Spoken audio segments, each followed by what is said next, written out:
የኢፌድሪ ቴክኒክና ሙያ ስልጠና ኢንስቲትዩት ከበላይ መልቲሚዲያ ጋር በመተባበር ኢትዮጵያ በልጆቿ ፈጠራ የኢኮኖሚ ሉዓላዊነቷን ታረጋግጣለች።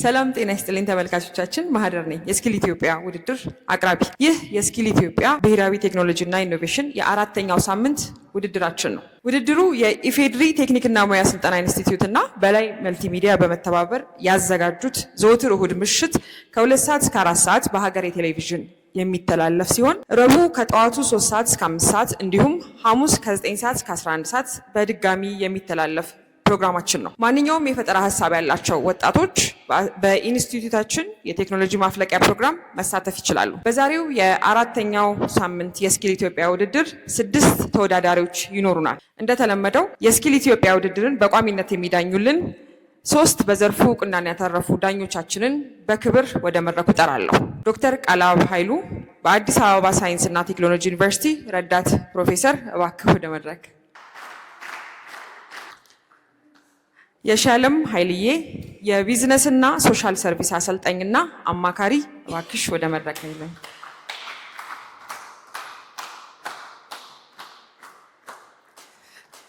ከፈለኝ ኃይሉ የቢዝነስና ኢንቨስትመንት ኤክስፐርት፣ እባክህ ወደ መድረክ ናለን።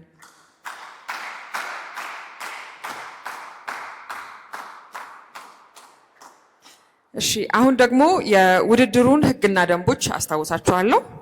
ለእያንዳንዳቸው ተወዳዳሪዎች 7 ደቂቃ እንሰጣለን፣ የፈጠራ ስራቸውን ለማቅረብ ማለት ነው። ዳኞች 1 ዙር የጥያቄ ጊዜ ይኖራቸዋል። የዳኞቹን ጥያቄ ተወዳዳሪዎች ደግሞ እያንዳንዳቸው 2 ደቂቃ ይሰጣቸዋል። የዳኞቹን ጥያቄ ለመመለስ እያንዳንዳቸው ተወዳዳሪዎች 2 ደቂቃ ይሰጣቸዋል። በመቀጠል ደግሞ የስኪል ኢትዮጵያ 4ኛ ሳምንት ተወዳዳሪዎችን በቅደም ተከተል ወደ መድረኩ ጋብዛለሁ። የመጀመሪያ ተወዳዳሪያችን አህመድ አብዱ ዘርፈ ብዙ የአትክልትና ፍራፍሬ ማቆያ ማሽን፣ እባክህ ወደ መድረክ።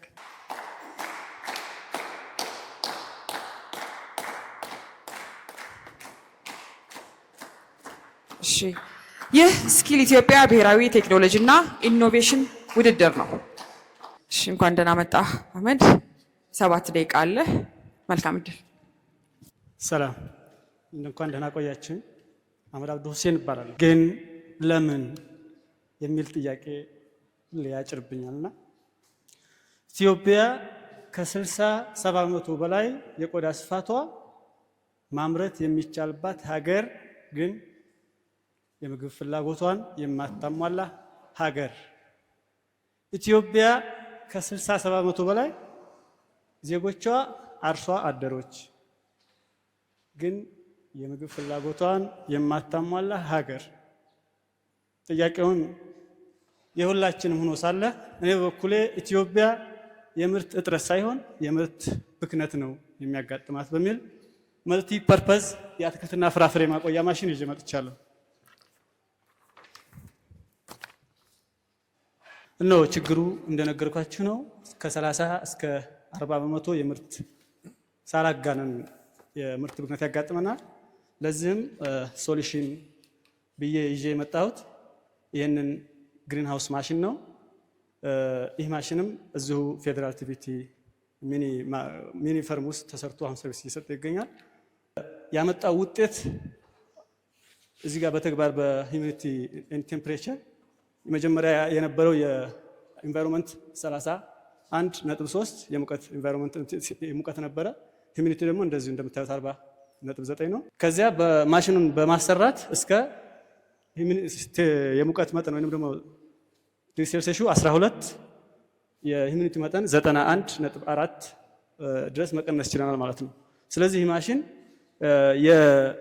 እዚሁ በአዳራሽ ጀርባ የሚገኝ ነው። ዳኞችም ሆኑ ታዛቢዎች ማየት ከሴንሰር በተጨማሪ ማየት የሚቻል ነው። ስለዚህ አሁን ይህን ማሽን ለመሸጥ ደግሞ ታርጌት ከስተመር ብዬ ይዤ የመጣሁት ወይም ደግሞ ያሰብኩት መለስተኛ ኢንቨስተሮች እንዲሁም በግሩፕ ወይም በመካናይዝድ ተደራጅተው የሚሰሩ አርሶ አደሮች እና ሰፋ ያሉ እንደ ሾላ ወይም ደግሞ እንደዚሁ እንደ 02 ያሉ የሰፋ ተደርጎ በገበያ ማዕከል የሚሰሩና ስቶር የሚደረግባቸው እነሱን ነው ታርጌት ያደረኩት። ማሽኑ ያው ይሄን ይመስላል አሁን እዚህ ግቢ ተሰርቶ ያለው። ስለዚህ ይሄን ማሽን ደግሞ በእያንዳንዱ ደረጃ በ12 ካሪ፣ በ50፣ በ90፣ በ180 ካሪ መስራት ይቻላል ማለት ነው። ሚኒመሙ 12 ካሪ ሲሆን ማክሲመሙ 180 ካሪ ነው ማስራት የምንችለው። ያ ማለት እንደ ለመለስተኛ ኢንቨስተሮች ይህንን መጠቀም ይቻላል። ለገበያ ማዕከልም እንደዚሁ በትልልቁ ማለት ነው። ለግሩፕ አርሶ አደሮች ወይንም ለነዚህ ደግሞ በሚኒ በግልም ይሁን በተደራጅቶ በ12 ካሬ ማስቀመጥ እንችላለን ማለት ነው። በተንቀሳቃሽም እንደ ትእዛዝ መስራት ይቻላል እና አመሰግናለሁ። ያው ዲቴል ቴክኒካል ምን ፋይናንሻል አልገባሁም ሰዓትን ለመጠቀም ከሚል ነው። አመሰግናለሁ። አለ 3 ደቂቃ ስላለ መቀጠል ይችላል። ቪዲዮ ነው ያለው። ጨርሻለሁ። ቪዲዮ አለችኝ። እስከዚያ ጥያቄ መቀበል ይችላል።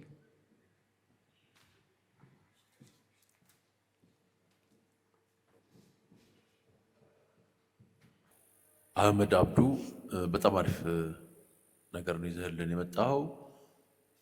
ፕሬዘንቴሽኑም አሪፍ ነው። ሰዓትንም በአግባቡ ተጠቅመዋል። ምንም እንኳን የፋይናንሻል እንዲህ ነገሮችን ባታካትታቸው ጥሩ ናቸው። ጥያቄዎች ምንድነው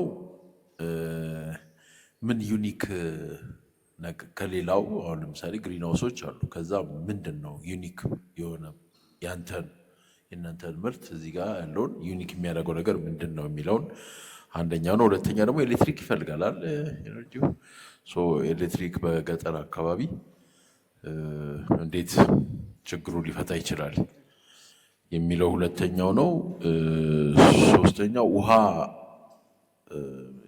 ለምን ፐርፐዝ ነው የመጣው?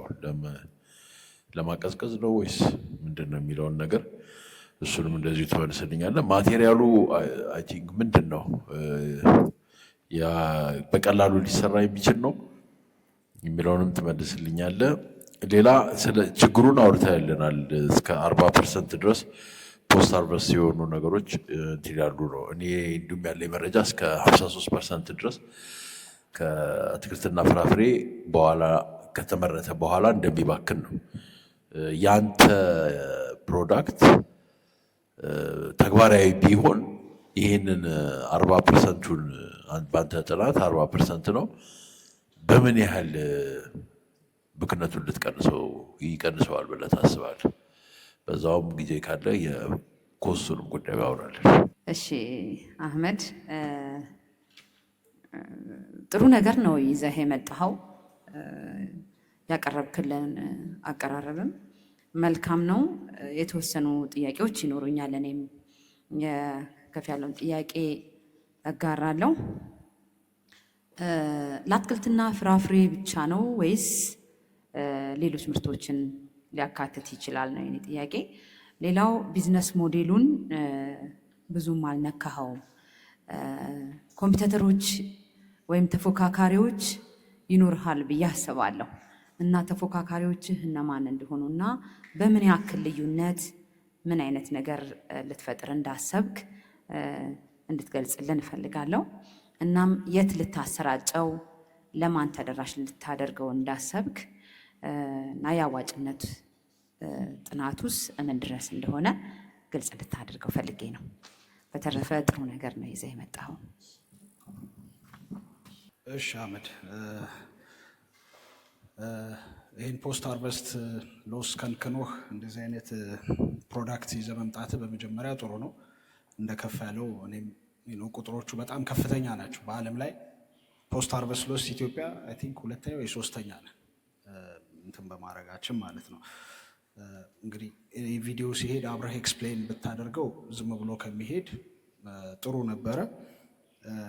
የኔ እንግዲህ አሁን ፕሮዳክቱ መኖሩ አይደለም አሁን እዚህ ጋር ትልቁ ቁም ነገር ግን ለሚቀጥለው ኦር ሌላም ቦታ ማሳየት ያለብህ ምንድነው ይሄን ነገር ተጠቅሞ በምን ያህል ፐርሰንት የአትክልቱም ይሁን የፍራፍሬው ሼልፍ ላይፉ ምን ያህል ኤክስቴንድ አደረገ የሚለው ነው ወሳኙ ነገር። ግልጽ ነው እንጂ ፕሮዳክቱ መኖሩ አይደለም። ስለዚህ እሷን የሰራው ነገር ካለ እዚህ ውስጥ 10 ቀን 15 ቀን ቆየ 20 ቀን ቆየ የሚለውን ነገር አብሮ እንትን ውስጥ መካተት አለበት። ሌላው ትልቁ ነገሩ እነዚህ የኩሊንግ ፓዶቹ አይ ቲንክ ስቲል ኢምፖርትድ የሚሆኑ ነገሮች ናቸው። ግልጽ ነው። ስለዚህ በዛ ላይ ሪሌይ ማድረጉ ኮስቱን ከፍ ያደርገዋል ብዬ አስባለሁ። አንተም እንግዲህ አይ ቲንክ ወደ 50% አካባቢ ፕሮፊት ማርጂን ይዛሃል እንዳየሁት፣ ዝም ብሎ እንዲህ ገረፋ ሲል እንዳየሁት 50% አካባቢ ነው ፕሮፊት ማርጂን። እንግዲህ ለትናንሽና አነስተኛ ገበሬዎች ይሄ ነገር አፎርደብል ይሆናል ወይ የሚለው ጥያቄ እንግዲህ የሚመለስ ነው። ግን እንደዚህ ስቴሽን ከሚሆን ይልቅ ፕሮዳክቱ የሚሰራ ከሆነ መኪና ላይ መገጠም የሚችል ከሆነ ግልጽ ነው።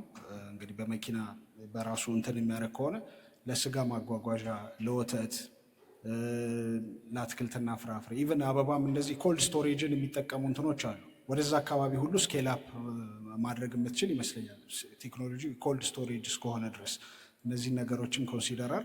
ትልቁ ነገር ግን አሁን ለእኔ እንትን የሚይዘው ምንድነው ምን ያህል ፐርሰንት የአትክልቶቹን እንትን ኤክስቴንድ አደረገ የሚለው ነገር ነው። ታንክ ዩ። አመሰግናለሁ። ከመጀመሪያው ጥያቄ ከሌሎች የእርስዎ ጥያቄ ከሌሎች የሚለይበት ያሉኝ ያው ከሌሎች የሚለይበት ወይንም ደግሞ አሁን ተወዳዳሪዎች ካሉ እንደነ ኢትዮ ካርጎ ያሉ በከፍተኛ የሚሰሩና አበባ ምርቶች ከውጭ የገቡ ድርጅቶች አሉ። የኔ ለየት የሚያደርገው አሁን ይሄንን 12 ካሬ ለመስራት የመብራት ፍጆታው 0.7 ኪሎዋት ብቻ ነው እና በሶላር ሲስተም በየአርሶ አደሮች ማሳ ላይ በሶላር ሲስተም መጠቀም ይችላሉ ማለት ነው። ስለዚህ ይሄ የመብራት ፍጆታው ዋጋውም ደግሞ ከሌሎች አሁን ከውጭ ከሚመጡትና ወይም ከትልልቅ ድርጅቶች ከሚጠቀሙት በጣም ዝቅተኛ ነው። ዝቅተኛ መሆኑ ብቻ ሳይሆን የምንፈልገውን ለአንድ አትክልትና ፍራፍሬ የሙቀትና የሂዩሚዲቲ መጠን እናገኛለን በዚሁ ማሽን ማለት ነው። ስለዚህ የሚለየው ነገር ይሄ ነው። ውሃ ይጠቀማል ያልነው ውሃ የሚጠቀምበት ዋተር ፓምፕ ሪሳይክል ነው። ይሄ ኩሊንግ ፓዱ በራሱ ስትራክቸሩ የውሃ ማመላለሻ ነው፣ ወይንም እንደ ራዳተርን የሚተካ ነው። በታላቅ ማሽኖች የራሳቸው ራዳተር አላቸው እና እሱን የሚተካ ፐርፐዝ ነው። ይሄን ይመስላል። ለዛ ነው የሚለይበት ብዬ ነው የምለው ማለት ነው። የሚያስፈልገው የሚያገለግለው ፐርፐዝ ለአትክልትና ፍራፍሬዎች ብቻ ነው ለጊዜው። ምክንያቱም የአትክልትና ፍራፍሬዎች ከ12 ወይም ከ10 ዲግሪ ሴልሺየስ በላይ ነው። እነ ስጋን ወተትን አያካትም። ምክንያቱም እነሱ ቢያንስ እስከ 0 ወይም 4 ዲግሪ ሴልሺየስ ኩሊንግ ስለሚፈልጉ እነሱን አያካትም። አሁን ታርጌታችን ፈርምና ፈርም ግብርናና ግብርና ላይ ነው። ዋናውም ችግር እሱም ስለሆነ በእነሱ በእንዲህ ዘርፍ ስለሆነ ምክንያቱም አብዛኛው አርሶ አደር ከማምረት ወደ ኋላ አይልም። ስለዚህ ይህንን ማሽን ከተጠቀመ ሞር ወደ ገበያ ማውጣቱና ምርቱን ሪዘርቭ የማድረግ አቅሙ ከፍተኛ ይሆናል ነው። ይሄን ነው በዚህኛው ዘርፍ እንትን ያለው ማለት ነው። የእርሶ መለስኩ ይቀረ ተፎካካሪዎች ሁኔታ የኔ በዚህ ይለያል። ሶላር ሲስተም ለእርሶ ያያየ ስለመለስኩ ሶላር ሲስተም ነው የሚፈጀው የኪሎዋት 0.7 ኪሎዋት ነው። 1 ኪሎዋት አይፈጅም እዚህ ጋር የምንጠቀማቸው ኤሌክትሪክ ሰው። ስለዚህ ገጠር ላይ በየአርሶ አደሩ ማሳ ላይ በፈለጉት ዲዛይን መስራት እንችላለን። ያ ከሌላው ይለየዋል። አሁን ሌሎች ከውጭ የሚመጡት ዋጋቸው ሀይ ነው። ከዛም በኋላ ደግሞ የመብራት ፍጆታቸውም ከፍተኛ ነው። በቶን ነው የሚለዩት። ለምሳሌ በጣም ዝቅተኛ የሚባለው 1 ቶን ነው፣ 100 ኪሎ ግራም ማለት ነው። ለአንድ ለ12 ወይንም ደግሞ ለ50 ለ30 20 ካሬ የሚሆን ትንሹ ማለት ነው። ስለዚህ ዋጋውም ኮስቲ ነው፣ መብራት ፍጆታውም ሀይ ነው። ስለዚህ ይሄ በዚህ ይለያል ብለን ነው እንደ ሀሳብ ከመጀመሪያም ወደ ስራ የገባ ነው ማለት ነው። እሱን አላስኩትም መሰለኝ። ውጤታማነቱ በደንብ ተሰርቷል። ቢያንስ ኩሊንግ ፓድ ከውጭ ነው የሚገባው። ሆኖም ግን ኢና ሲምፕል ሳይሰራ ነው ሳይገጣጠም እያንዳንዱ በፍሬ ነው የምንገዛው። እዚህ በራሳችን ነው አሲምፕል የምናደርገው። የቦዲውን ፍሬሙን የምንሰራው የውሃ እንትን ማመላለሻውን ኮንትሮል ማድረጊያውን። ስለዚህ ያን ያክል አስጊ አይሆንም ብለን ነው አሁን በዚህ ዘርፍ እንትን ያልነው። ቢያንስ የአንድ ኩሊንግ ፓድ ዋጋ ቢያንስ ወደ 95 ሪያል ወደ 4000 ወይንም 5000 ብር ነው የአንዷ ፍሬ ዋጋና ስለዚህ ያን ያክል ስጋት አይኖረውም በአዋጭነቱ ማለት ነው። አሁን ይሄ 150% ነው የሚጨምረው ከመጀመሪያ ለምሳሌ አንድ ቲማቲም ሳምንት የሚቆይ ከሆነ 10 ሳምንት ከዛ መልሰን 4 ቀን እንጨምራለን ከ150% ሪዘርቭ ያደርጋል ከነባሩ። ያ ማለት ደግሞ ሰዎች አንድ ገበያ እንኳን ስታክ ቢያደርግባቸው ቀጣይ ገበያን ተጠቅመው አትክልታቸውን ወደሚፈልጉት ቦታ ማንቀሳቀስ ይችላሉ። ስለዚህ 150% ነው የሚቀንሰው ያ ማለት ነው ባለው ሁኔታ በቴስት ባደረግነው ያው ውስጥ ላይ ተደርጎ በሆን ላልነው አጋጣሚ እዚህ ግቢ ምርት ይሄን ነበር የተጠቀመን ያለ ነው። አሁን ያው ክረምት ስለሆነ ሰብሎች የግቢው አጋጣሚ የለምና እንትን አላደረግነውም፣ ግን ቴስት አድርገነው አለ። ቀጣይ ደግሞ እንዳልከው እዚህ ውስጥ በራሱ ያለውን ፈንክሽናሊቲ የምናሳይ ይሆናል። ችግር የለውም። አመሰግናለሁ። እናመሰግናለን። የአራተኛው ሳምንት የስኪል ኢትዮጵያ ሁለተኛ ተወዳዳሪ ደስታው ድንቁና ኃይሌ ገብረ መስቀል ኢነርጂ ስቶሬጅ ሲስተም ነው። ደስታው ድንቁን ወደ መድረክ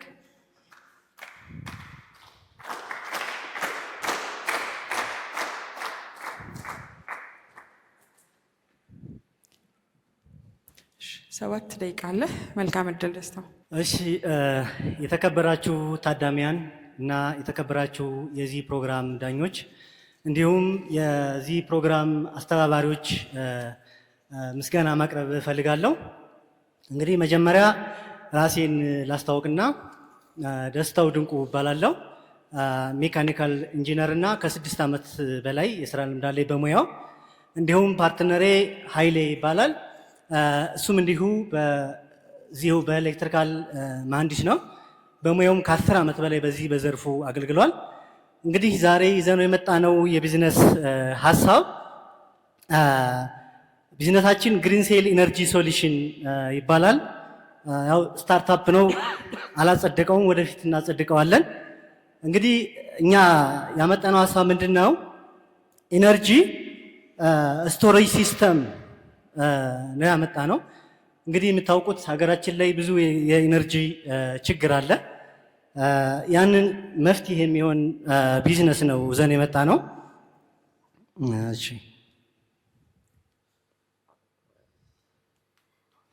እሺ እንግዲህ እኛ የተነሳ ነው ሳም ፕሮብለም አለ ብለን ነው። ይሄ ፕሮብለም ደግሞ እንደማንሳት ሀገራችን ላይ አሁን እየተከተለች ያለችው ግሪን ኢነርጂን ያበረታውና ወደዛ ፖሊሲያችንም ወደዛ መምጣት ስላለብን ይሄ ሀገራችን ላይ አሁን እየለመድናቸው ያሉ የባትሪ ሴሎች አሉ። እነሱ ብዙ ጊዜ እየተበላሹ ሙሉ ፓኩ አንዷ ስለተበላሸች ብቻ የሚጣልበት ሁኔታ ነው ያለ። በተለይ ኤሌክትሪክ መኪኖች ላይ፣ ሶላር ሲስተም ላይ ብዙዎቹ አልተለመዱምና አንዷ ሴል ብቻ ስለተበላሸች ሙሉ እየወጣ የሚጣልበት የሀገር ብክነት ነው ያለውና ይሄም ከ95% በላይ እየባከነ ነው ያለ። ሁለተኛው ደግሞ አፎርዴብል ኢነርጂ ጋፕ አለ። ሀገራችን እንደሚታወቀው ከ60 ሚሊዮን በላይ ህዝቦቿ የኢነርጂ ተጠቃሚዎች አይደለንም እና ይሄን ችግሩ ምንድነው? ፕራይስ አፎርድ ማድረግ ስላልቻለን ነው እና ይሄም እንዳንዱ ጋፕ ነው። ሌላው ደግሞ ኢምፖርት ዲፔንዳንሲ መሆናችን እንዳንዱ ፕሮብለም ወይም እኛን ኢኒሼት አድርገውናል። ይሄም ደግሞ ሲባል በተለይ በምስራቅ አፍሪካ ለዚህ ብቻ ከ2 ቢሊዮን ዶላር በላይ ወጪ ይደረጋል ለኢነርጂ ማለት ነው። ይሄ እንዳንዱ ኢኒሺዬሽን ወስደነዋል ማለት ነው። ሌላው ደግሞ እዚህ ላይ የምንጨምረው ሀገራችን ላይ እንደምታውቁት የስራ እድል በጣም አንገብጋቢና ትልቅ ነገር ነውና ቢዝነሳችንም እኛም ታሳቢ ያደረግነው ብዙ ሰዎችን ማሳተፍ የሚችል ብዙ ወጣቶችን ወደ ስራ ማቅረብ የሚችል ቢዝነስ እናምጣ ብለን አስበናል ማለት ነው። እንግዲህ እንደ ሶሉሽን እኛ ያመጣ ነው ምንድነው? ይህንን የኢነርጂ ስቶሬጅ ለማምጣት ምንድነው ወደ 4 አይነት ስቴፖች አሉት። የመጀመሪያው እነዚህን ሪሳይክል የሚሆኑትን ኮሌክት ማድረግና ቴስት ማድረግ። ሁለተኛው ግሬድ መስጠት፣ እዛ ላይ እያንዳንዷ ስኬል ቴስት ተደርጋ ምን ያክል ይሰራል፣ ምን ያክል ግሬድ እየሰጠን እናልፍና ዘን ፕሪሲሽን አሴምብሊ ይሄኛውን መጀመሪያ ላይ ያያችሁት ሲኤንሲ ስፖት ዌልዲንግ ማሽን በእኛው በራሳችን ከ300 ሺህ ብር በላይ ወጪ አድርገን ሰርተናል። ባትሪዎቹን ኢኳሊ ወይም ፕሪሳይስ በሆነ መንገድ በይደን ስቶር አሴምብል የምናደርግበት ማሽን ማለት ነው። ሌላው ደግሞ ቢኤምኤስ ኢንቴግሬት አድርገን ኳሊቲውን ቼክ በማድረግ ይህንን ፕሮዳክት ለህዝባችን እናቀርባለን። ሌላው እኛን ዩኒክ የሚያደርገን ምንድነው ስንል እኛን ዩኒክ የሚያደርገን በተለይ ሎካሊ መሰራቱ፣ ሰርኩላር ኢኮኖሚ ሞዴል መከተሉ፣ ፎር ስቴጅ ኳሊቲ ኮንትሮል ሲስተም መጠቀሙ፣ እንዲሁም ደግሞ በፌዝ ሎካል ፋብሪኬሽን አሁን 5 ፌዞች አሉን። እኛ ቶታሊ የ5 ዓመት ስትራቴጂ ነው ያለን። አምስተኛው ዓመት ላይ ቶታሊ ሙሉ እቃዎችን አገራችን ለማምረት ባትሪ ሴሏን ሊቲየም ባትሪ ሴሏንም እዚሁ እናመርታለን። ሌላው ደግሞ ፒሲቢውን ሁሉንም ኤሌክትሪኮች በሙሉ እዚሁ ለማምረት አስበናል። ይሄ ዩኒክ የሚያደርገን ነው።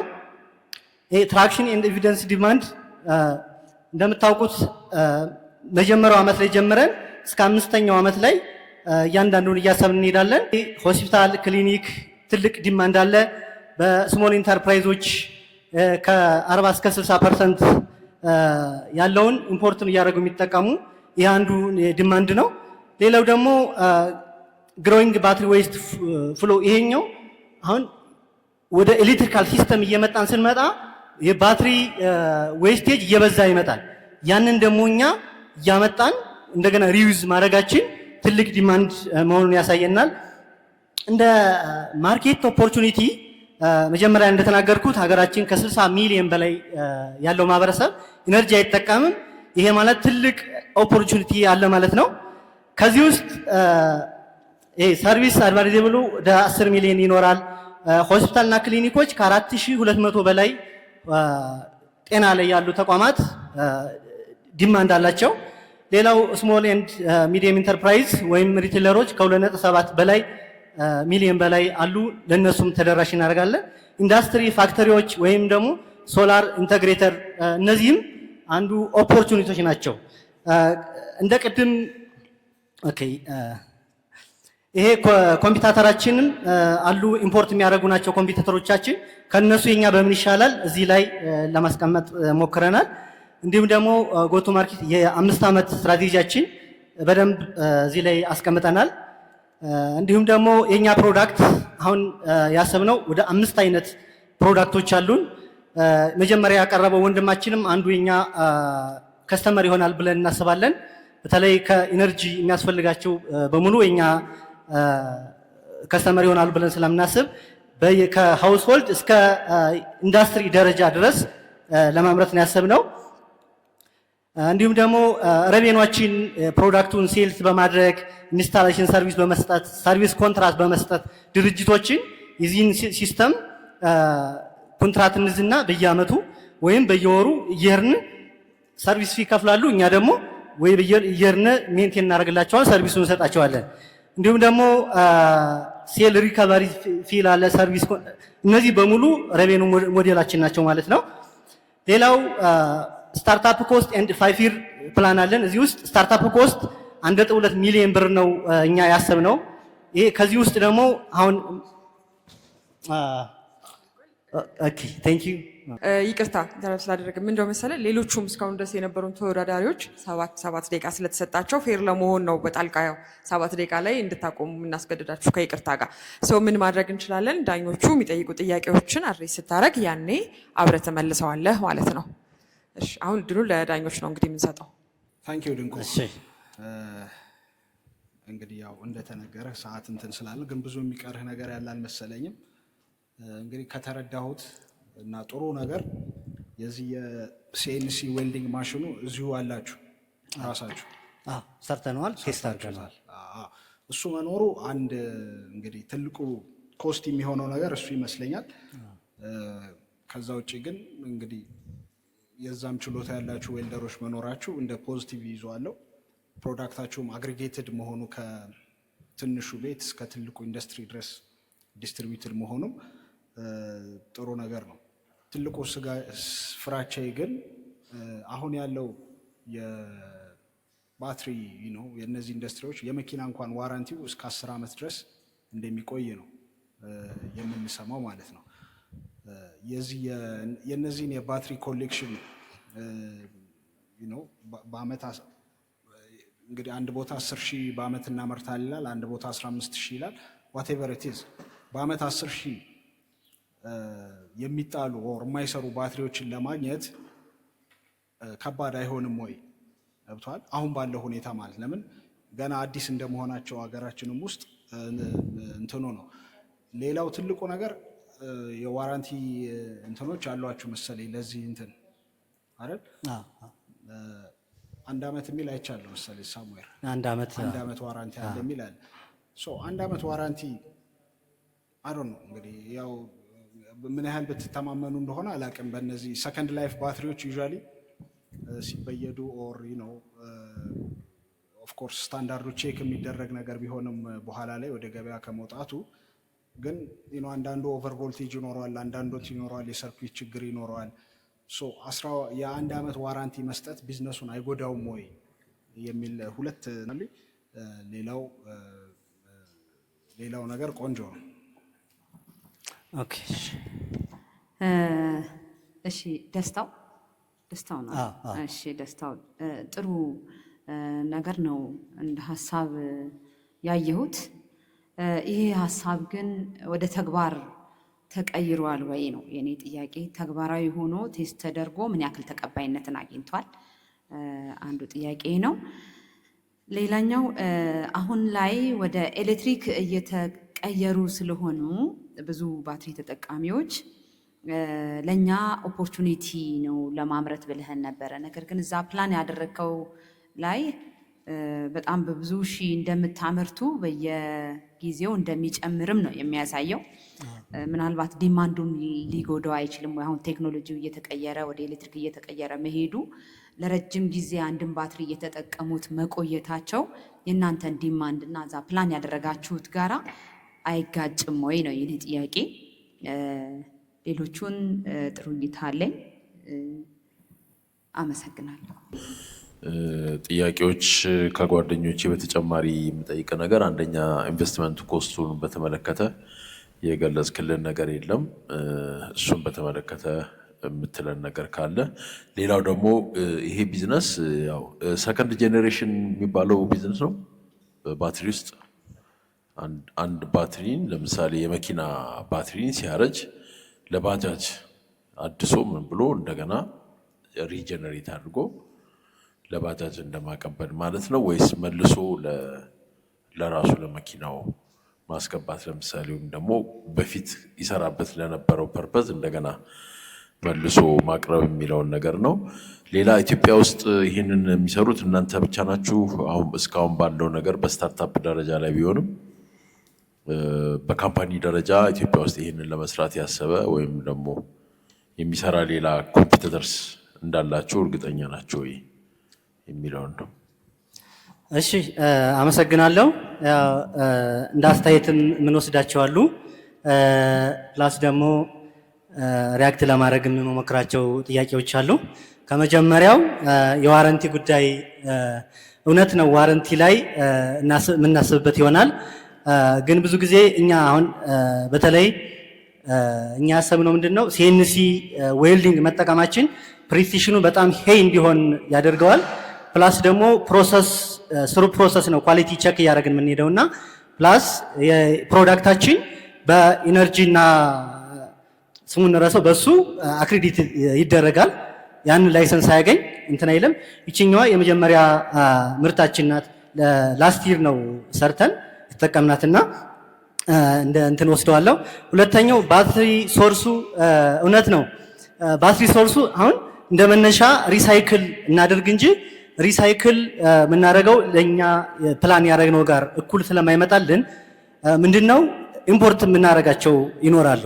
ኢምፖርት አድርገን እዚህ ያለውን የምንጠቀምና ከዛ በኋላ ኢምፖርት የተደረገው የፕሮሰሱ ላይ ቴስት እና ግሬድ መስጠት የሚል አለ። ግሬድ ስንሰጥ አሁን ለየፐርፐዙ እንለያቸዋለን። ኢምፖርት የሚደረጉን ለፈርስት የምናስገባቸው ይሆናሉ። ከዛ ደግሞ እዚሁ ሪሳይክል የሚደረጉት ደግሞ እንትን ይደረጋሉ። ለምሳሌ ሃውስሆልድ ባትሪዎቹ አሁን ብዙ ቴክኖሎጂዎች አሉ፣ ባትሪ ኤፊሽንሲውን የምንጨምርበት በዚያው ላይ በሙያው ስላለን ቀጣይ የምናስብበት እዛ መንገድ ነው ያሰብነው። ቶታሊ እዚህ ሪሳይክል ብቻ አይደለም። አሁን አምስተኛው ዓመት ላይ ሙሉ በሙሉ ባትሪ ሴሉን በሙሉ እዚህ እናመርታለን ነው እቅዳችን። ፕላናችንም ወደ 35 ሚሊዮን ብር የሚያስፈልገን ይሆናል። ለዛ ፉሊ ኢንጌጅ ሆነን ስለምንሰራ ሙሉ ፋክተሪ ስለሚሆን ማለት ነው። በዛ እንዲያዝልን እፈልጋለሁ።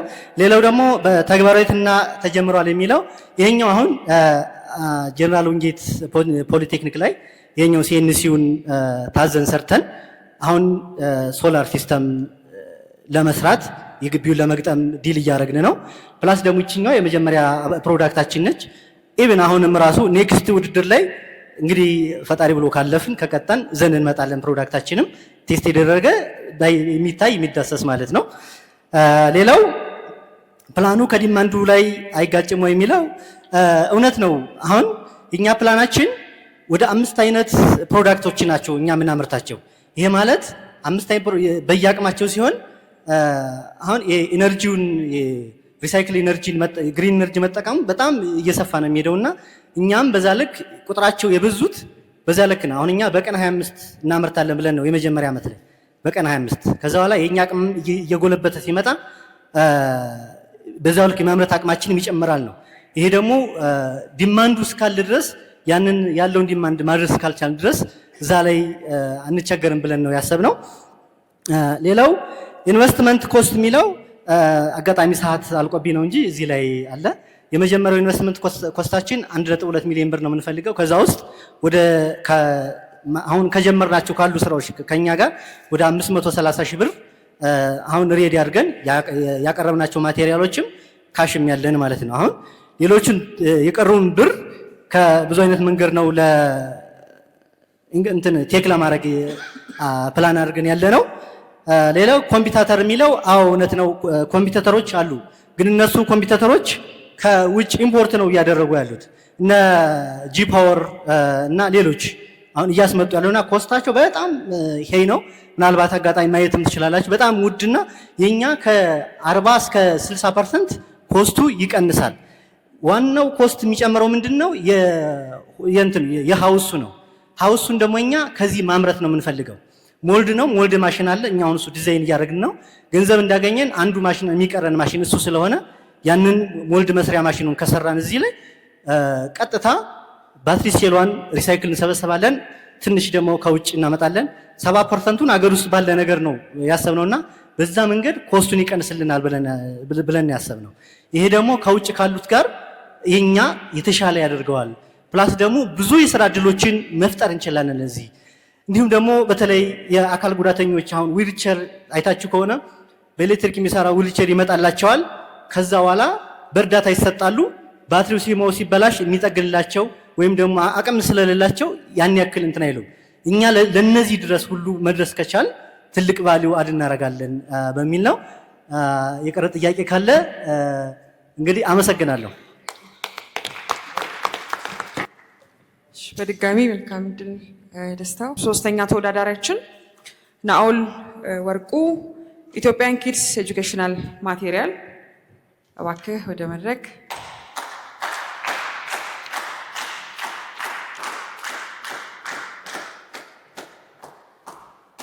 ናኦል 7 ደቂቃ አለ። መልካም እድል።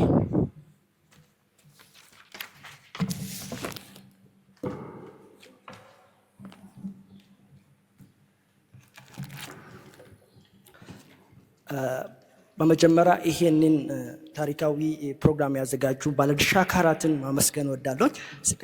በመቀጠል የተከበራችሁ ክቡራን ዳኞቻችን፣ የተከበራችሁ የዚህ ታሪካዊ ፕሮግራም ታዳሚዎች እንኳን በሰላም መጣችሁ ማለት እወዳለሁ። ስሜ ናኦል ወርቁ እባላለሁ። የትምህርት ዝግጅቴ በመጀመሪያ ዲግሪ የምህንድስና ቅያሽ ምህንድስና ሲሆን ማስተርሴን ደግሞ በከተማ ልማትና እድገት ሰርቻለሁ። በአሁኑ ሰዓት በሁቢቷ የበረሃ ገነት የምትባለው በጋምቤላ ኦፔኖ ፖሊቴክኒክ ኮሌጅ በአሰልጣኝነት እያገለገልኩ ይገኛል። ከመደበኛ ስራዬ ጎን ለጎን ከደሞዝተኝነት ጥገኝነት ለመላቀቅ እንደዚሁም ደግሞ ኢንተርፕረነርሺፕ የመሆን ህልሜን ለማሳካት ስል የተለያዩ የፈጠራ ስራዎች እየተሰራው ይገኛሉ።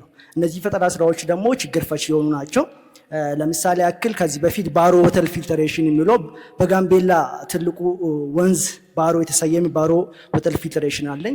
ኢትዮ ባይክ ሞባይል አፕሊኬሽን የከተማችን ላይ የሰርቪስ የሚሰጥ ሞባይል አፕሊኬሽን አለን ከቲም ጋር የሚሰራ። ዛሬ ይዤላችሁ የመጣሁት ግን ኢትዮኪም ይባላል። ኢትዮኪም የዛሬ ሀሳብ የነገ ካምፓኒ ነው፣ ባለራዕይ ነው። ኢትዮኪም ኢትዮጵያን ኪድስ ኤዱኬሽን ማቴሪያል የሚል ነው የሚሆነው። ኢትዮጵያ ውስጥ በነገራችን ላይ አንድ ጥናት የዛሬ 4 ዓመት በትምህርት ሚኒስቴር በተጠና ጥናት እንደሚያሳይ ከሆነ 9000 ተማሪዎች ላይ 167 ትምህርት ቤት ላይ ነው ጥናቱ የተሰራ። ሁለተኛ ክፍልና ሶስተኛ ክፍል ተማሪዎች ነጠላ ቃላቶችን ማንበብም ሆነ መጻፍ አይችሉም። ለዛውም ደግሞ የሚገርማችሁ በእናት ቋንቋ ወይ ደግሞ በአፍ መፍጫ ቋንቋቸው ነጠላ ቃላት ማንበብም ሆነ መጻፍ አይችሉም። ይሄ ችግር ከየት መጣ? እነዚህ ህፃናት በአግባቡ የትምህርት ቁሳቁስ ምቹና ማራኪ የሆነ የትምህርት ቁሳቁስ አለመኖሩ እነዚህ ህፃናት ቅድመ መደበኛ ትምህርት በነበሩ ሰዓት ላይ ፊደላትን ቆጥሮ መለየት በሚገባባቸው ሰዓት ላይ ስላለዩ ነጠላ ቃላት ክፍል አንደኛ ክፍል ሁለተኛ ክፍል ሶስተኛ ክፍል እስኪደርሱ ድረስ ራሱ ማንበብና መጻፍ አይችሉም። ለዛውም ደግሞ 56% ነው። ልብ በሉ 56%።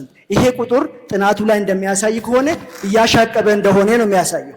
እንግዲህ አገራችን ላይ ያ ችግር ሊከሰት የቻለ አንድ ትልቁ ነገር ሃይ ኮስት ኢምፖርትድ ማቴሪያሎች ናቸው፣ ከውጭ ሀገር ነው የሚገቡት። ሁለተኛ ደግሞ ከውጭ ሀገር የሚገቡ ሆኖም ደግሞ የኛን ካልቸር ኢንተግሬት ሊያደርጉ አይደለም፣ ከኛ ቋንቋ ጋር ሪሌቫንስ የሆኑም አይደሉም ማለት ነው። አገር ውስጥ የሚመረቱ የተወሰኑ የትምህርት ቁሳቁሶች አሉ። እነሱም ደግሞ ኢኖቬቲቭ እና ኢንተራክቲቭ በሆነ ለልጆች ምቹ በሆነ መልኩ አይሰሩም። ሌላኛው ሞር ከውጭ ሀገር የሚገባ አንኳል ሩራል አርባን ኤሪያ አይደለም፣ ብዙውን ጊዜ ለከተሜ ሰዎች ብቻ ነው የሚሰራ። እንደምናውቀው ደግሞ አብዛኛው የኢትዮጵያ ሕዝብ ማህበረሰብ 80 ወይ 75 እና ከዛ በላይ ገጠራማ ቦታ ነው የሚኖሩት።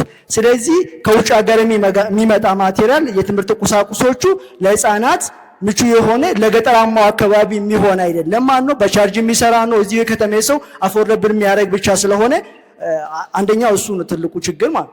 ሌላኛው ምንድነው ተማሪዎቹ እየተጫወቱ የሚማሩ አይነት ነገር የለም። በተለይ ገጠራማ አካባቢ ላይ በቻርጅ የሚመጡት ደግሞ የመበላሸት ፕሮባቢሊቲያቸው በጣም ሰፊ ናቸው። ህፃናት ደግሞ የሆነ ነገር መፍታት ማበላሸት ስለሚኖርባቸው ማለት ነው። እኛ እንደ ኢትዮኪም ኢትዮጵያን ኪድስ ኤዱኬሽን ማቴሪያል እንደምታውቁት የአማርኛ ፊደል ብዛቱ ስንት ነው ብላችሁ አሁን ትልቆቻችሁና እናንተም ብትጠይቀሩ ላታስታውሱ ትችላላችሁ። ወደ 231 ነው። 33 ሲባዛ በ7 ማለት እያንዳንዱ ብዙ ናቸው። አስቡት። እኔ ትዝ ይለኛል በነገራችን ላይ ኦሮሚያ ክልል ስለሆነ 5ኛ ክፍል ነው ሀውኪ መቁጠር የጀመርኩትኝና በጣም ያዳግተን ነበር፣ ለመያዝ በጣም ያስቸግረኝ ነበር። ስቲል ነው ቻሌንጅ ያደርገኛል ማለት ነው ሀውኪ። አስቡት በ7 ዓመት በ5 ዓመት ባላችሁበት ሰዓት ላይ 231 ፊደላትን መለየት እንዴት ምናክል እንደሚከብድ ማለት ነው። እኛ እንደ ኢትዮኪምስ ሃፖ ቦርድ ሃፖ ማለት ከአስከ ፔ ያሉትን ፊደላትን ጠንቅቆ የሚሰካካ ይዘን መጥተናል። ሌላኛው እኛ የሚሰካካ ስለሆነ ልጆች የተጫወቱ ከላንጉዌጁ ጋር ማለት እየተጫወቱ እየሰካኩ ማለት እንትን የሚያደርጉት ነገር ነው። አፎርደብል ነው። አፎርደብል ነው ስንል ርካሽ ነው ማለት አይደለም። ከሚሰጠው ሰርቪስ እና የሚከፈለው ዋጋ ተመጣጣኝ ነው ማለታችን ነው እንጂ ማለት ነው። ስለዚህ ፓኬጅ የሆነ ነገር ስለሆነ ከዛ አንፃር ነው አፎርደብል የምንለው። ማርኬት ሴግመንታችን እንዴት ይሆናል ብላችሁ ታስባላችሁ መሰለኝ? ኢትዮጵያ ለአፍሪካ የ2063 አጀንዳ ለምን አካታለች? አማርኛ ቋንቋ ምን ይሁን ብላለች? የስራ ቋንቋ ይሁን ብላለች ማለት ነው። ከነ አረቢክ እንግሊሽና ኪስዋሂሊ ተርታ ይግባልኝ ስላለችው እኛ ካስተመሮቻችን እንደ አፍሪካ አማርኛ ፊደላትን ሊያጠኑ ስለሆነ እኛ ለዛም ራሳችን ዝግጁ የምናደርግ ይሆናል እንደ ኢትዮኪምስ ማለት ነው። ስለዚህ በተለይ ደግሞ ከ3 ዓመት እስከ 7 ዓመት ላሉ ህፃናት ነው ይሄን ነገር እየሰራ ነው ያለ ነው። እንግዲህ ቅድመ መደበኛ ደረጃ ማለት ኬጂ ለሚማሩ ተማሪዎች ልጆች ናቸው። የግል ትምህርት ቤቶች እየተስፋፉ ይገኛሉ። በተለይ ደግሞ መንግስትና ኤንጂኦ ትምህርት ላይ ፎከስ ያደርጋል። በተለይ የዩኤንኤ ሰስቴይነብል ዲቨሎፕመንት ጎል መካከል 4ኛ ተርታ ላይ የሚቀመጠው ኳሊቲ ኤዱኬሽን ፎር ኦል ሲቲዝንስ የሚል አለና እኛም ከ17 ሰስቴይነብል ዲቨሎፕመንት ጎል አንዱን ስለምናሳካ መንግስትና ኤንጂኦ ይደግፈናል ማለት ነው።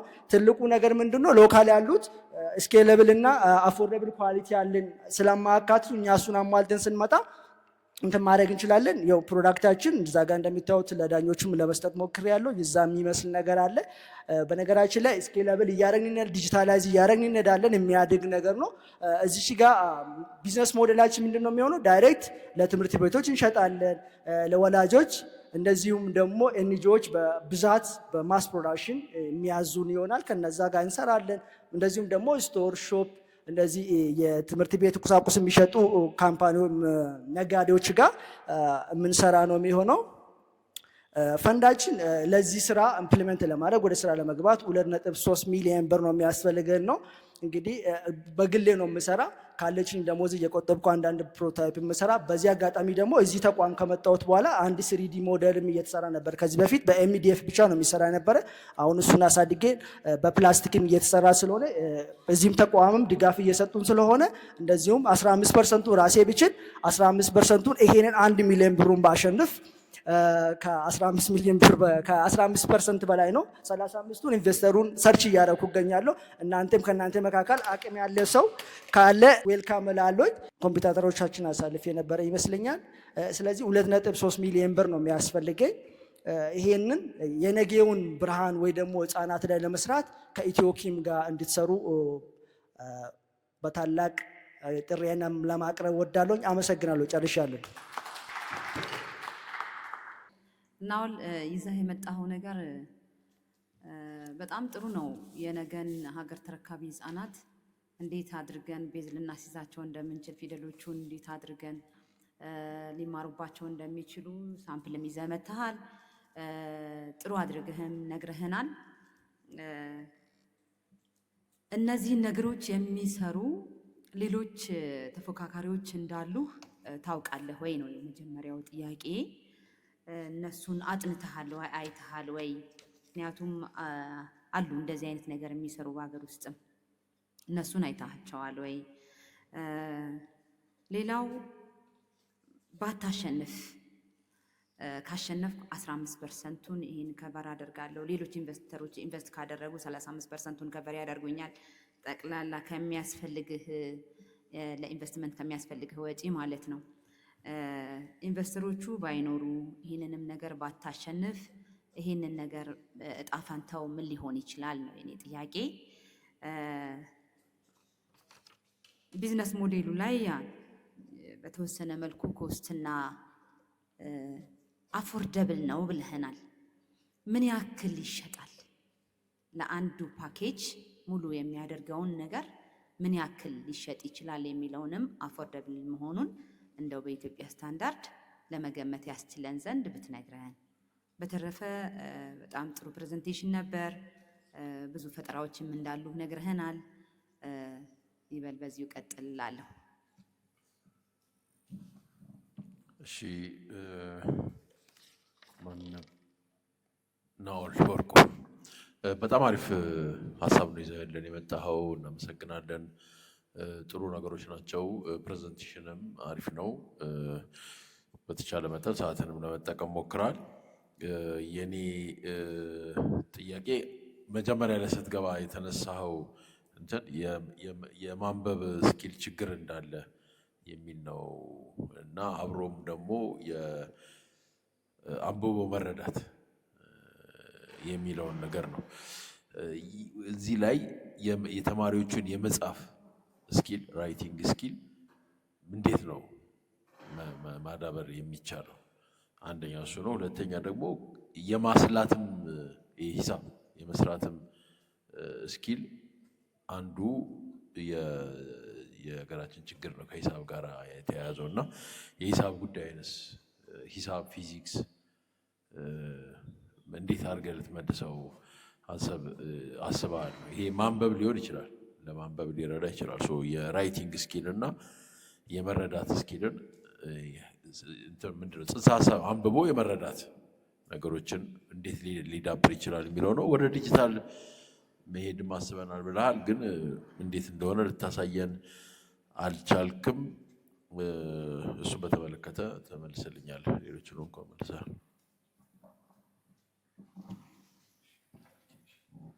እሺ ናውል ለምንድን ነው ይሄ ልጅ እዚህ የቆመው ብዬ እያሰብኩ ነበር። ያው መጨረሻ ላይ መለስከው። ምክንያቱም ሁሉ ነገር አለህ ሳየው ማለት ነው። አብዛኛው ነገር እንግዲህ የውድድሩንም መስፈርት አንዳንዶቹ እንደውም አልፈው የሚሄዱ ነገሮችም አይቻለሁ። ገብቷል።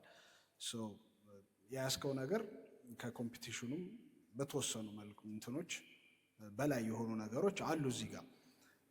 ዌልደን በጣም ቆንጆ ነገር ነው። ትምህርት ላይ ኢንቨስት ማድረግ፣ ትምህርት ላይ እንትን ማድረግ ከምታገኘውም ትርፍ እዚህ ጋር ከጠቀስከውም ከ50 ከ60% ትርፍ በላይ ትልቅ ትርፍ ያለው ነገር ነው። ለዛ ትልቅ አድናቆት አለኝ። እንግዲህ ጥያቄዎቹ ተጠይቀዋል። በእኔ በኩል ፕሮዳክቱ መሻሻል የሚችል ነው ወይ? አሉት ብዙ የሚሻሻሉ ነገሮች እዚሁ ጋር ባየኋቸው ነገሮች አሉ። እዚህ ጋር መናገር አያስፈልገኝም።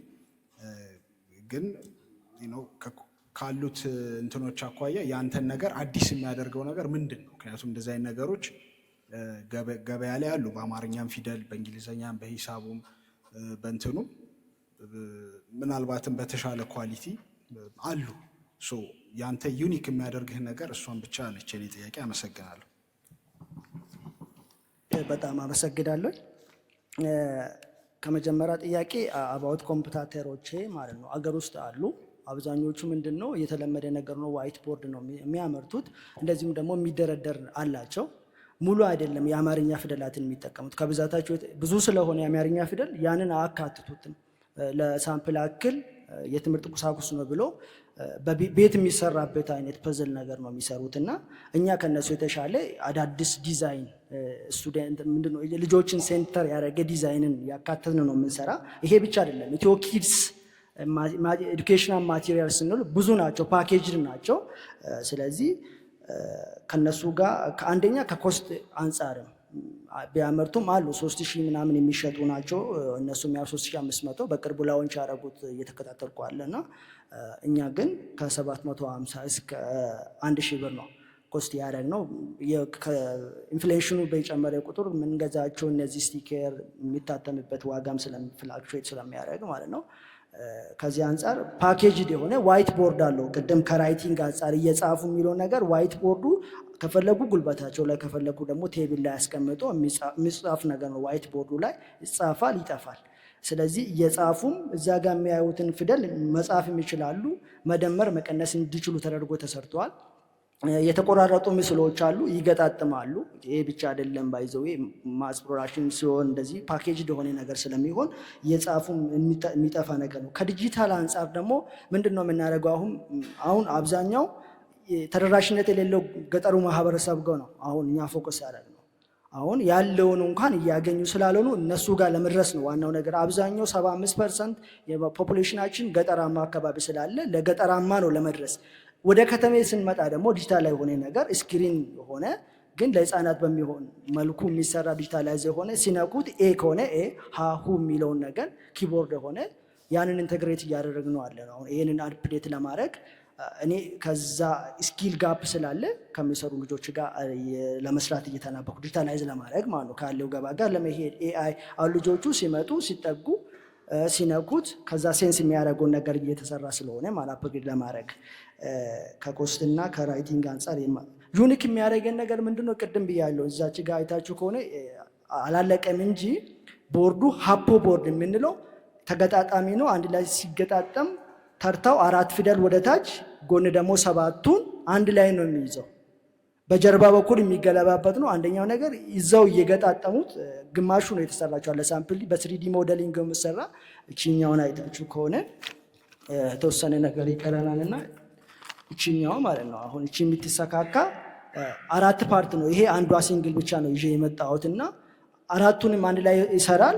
ከዛ በኋላ ይሄንን ሲያወጡ ፊደላትን ብቻ መቀያየር ነው ማለት ነው። በጀርባ በኩል ደብል ነው እና ሌሎች የሉም። ከተማ አሁን የሚያመርቱ ኮምፒውተሮቻችን ስለሌላቸው እሱን ጋፕ በአሟልተን ነው።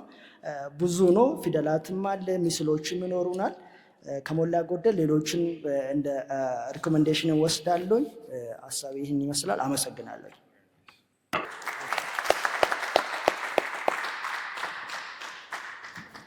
እሺ፣ እናመሰግናለን። የአራተኛው ሳምንት ስኪል ኢትዮጵያ አራተኛ ተወዳዳሪ ሉቅማን ሰፋ በአደጋ ጊዜ የመኪናን ፍጥነት ለመቀነስ የሚረዳ ዲቫይስ። ሉቅማንን ወደ መድረክ ጋብዛለሁ።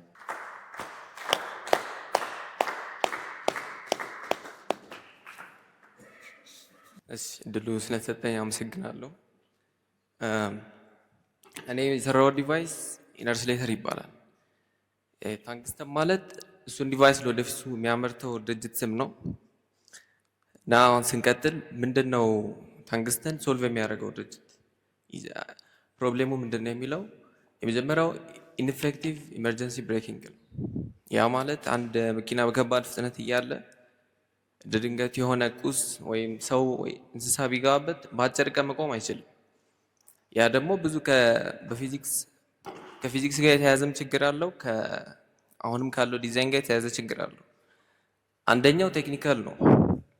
ከስፒድ፣ ከዌዘር፣ ከኮስት፣ ከኤንቫይሮንመንታል ጋር የተያያዙ ችግሮች ናቸው። ሁለተኛው ደግሞ ሂውማን ኢረር ነው። ሂውማን ኢረር ማለት ሰክሮ ሚነዳ አለ፣ እንቅልፍ ይዞት ሚነዳ አለ፣ የሚዘናጋ ሰው አለ እና እነዚህ ፋክተር ውስጥ ኢፌክት አላቸው። በየአመቱ ወደ 1.3 ሚሊዮን ሰው ይሞታል በዓለም አቀፍ ደረጃ። 50 ሚሊዮን ሰው ደግሞ ከባድም ቀላልም ቁስለት ይደርስበታል ማለት ነው። በማቴሪያል ደረጃ ብዙ ክስረትም ይመጣል። የኢንሹራንስ ድርጅቶችም ሊሚትድ ነው እስከሆነ ድረስ የሆነ ካቴጎሪ አደጋዎችን ብቻ ነው ከቨር የሚያደርገው ኢንሹራንስ እና አሁን መኪና ከተፈጠረ ጊዜ ጀምሮ ወደ 50 ሚሊዮን ሰው ሞቷል በመኪና አደጋ ማለት ነው። የመጀመሪያው መኪና ከተሰራ ጊዜ ጀምሮ ያ ማለት የሳውዝ ኮሪያ ሙሉ ፖፕሌሽን ማለት ነው። እና አሁን ኢነርስሌተር ምንድን ነው የሚለው ኢነርስሌተር ማለት አንድም መኪና አሁን ያለውን ፍሬን ከያዘ በኋላ አንድ መኪና ፍሬን ሲይዝ የሚቆምበት ርቀት አንደኛው ሪያክሽን ዲስታንስ ይባላል። ሁለተኛው ደግሞ የዲቫይሱ ብሬክ የሚያደርግበት ዲስታንስ ነው። ሪያክሽን ዲስታንስ ማለት ሰውየው ደንግጦ ፍሬን እስኪረግጥ ድረስ ያለው ርቀት ሪያክሽን ዲስታንስ ይባላል። ሁለተኛው ብሬኪንግ ዲስታንስ ደግሞ ማለት ፍሬኑ ልክ ኢንጌጅ ካደረገ በኋላ ጎማውን ብሬክ ካደረገ በኋላ የሚሄደው ርቀት ማለት ነው። አሁን ያለው 40% ቅናሽ ማለት አንድ በ100 ኪሎ ሜትር በሰዓት እየሄደ ያለ መኪና እስከ 50 ሜትር ይንሸራተታል። አሁን ባለው ቤስት በሚባለው ብሬኪንግ ሲስተም ማለት ነው። ይሄኛው በ40% ቀንሰው ማለት በ20 ሜትር ነው የሚቆመው ማለት ነው።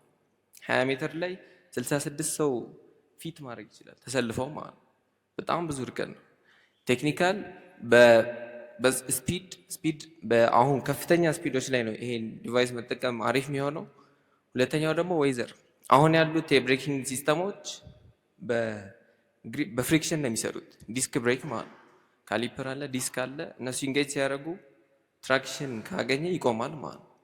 ነገር ግን ያን ትራክሽን ማግኘት ካልቻለ እርጥበት ካለ የሚያገኘው ትራክሽን ይቀንሳል፣ ብሬኪንግ ዲስታንሱም ይጨምራል ማለት ነው።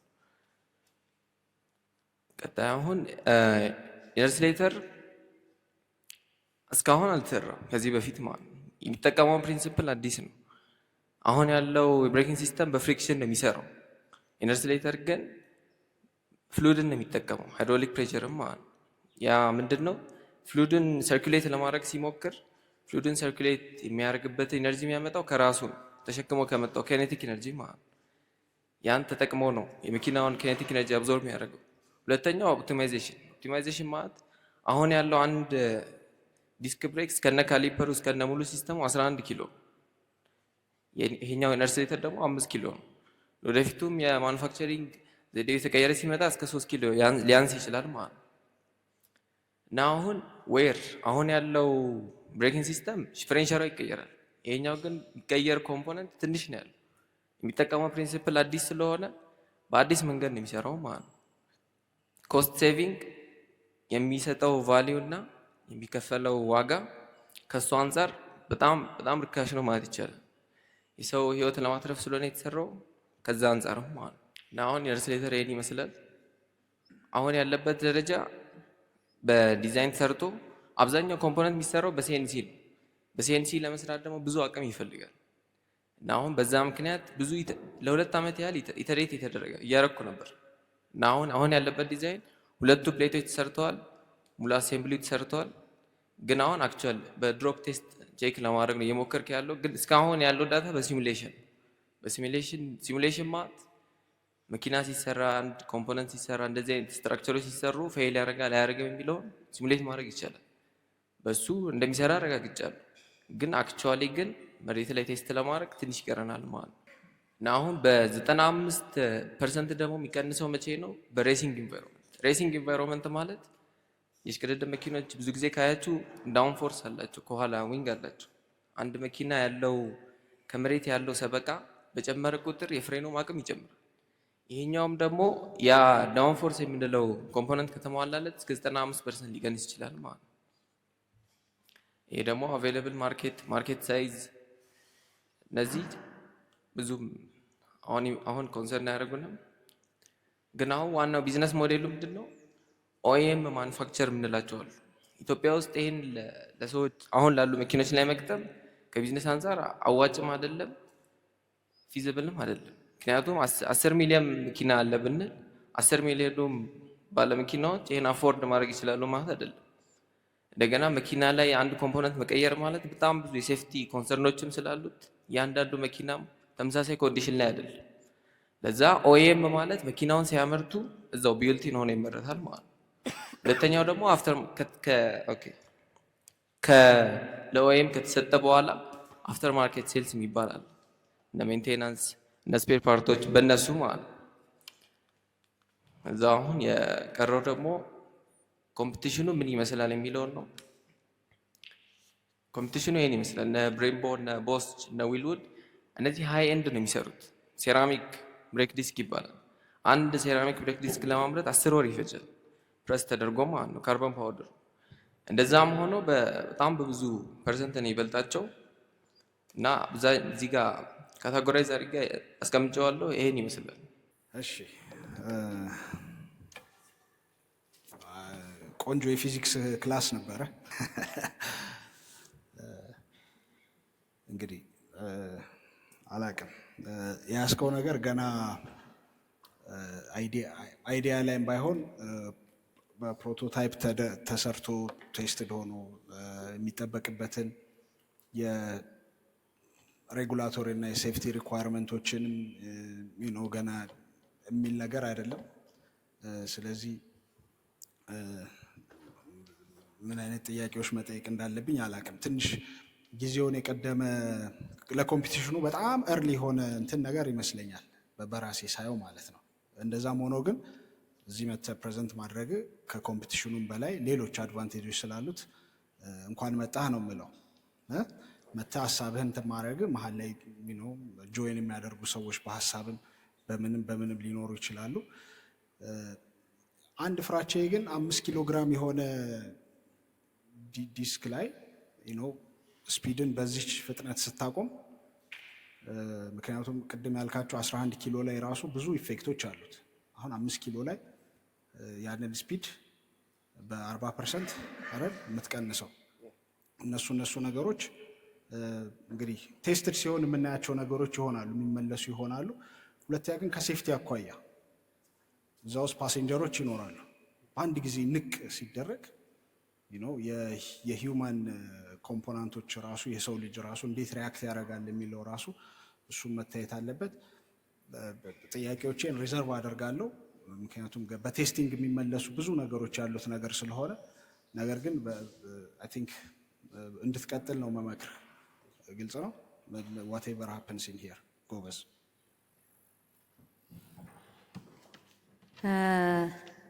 ሉክማን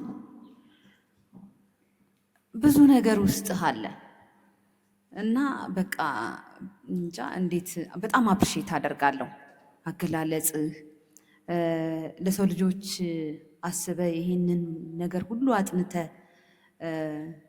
መሬት እንዲወርድ እያደረክ ያለኸው ጥረት እኔ በጣም ትልቅ ክብር አለኝ። ይዘህ መጣኸው ነገር ትልቅ ነው።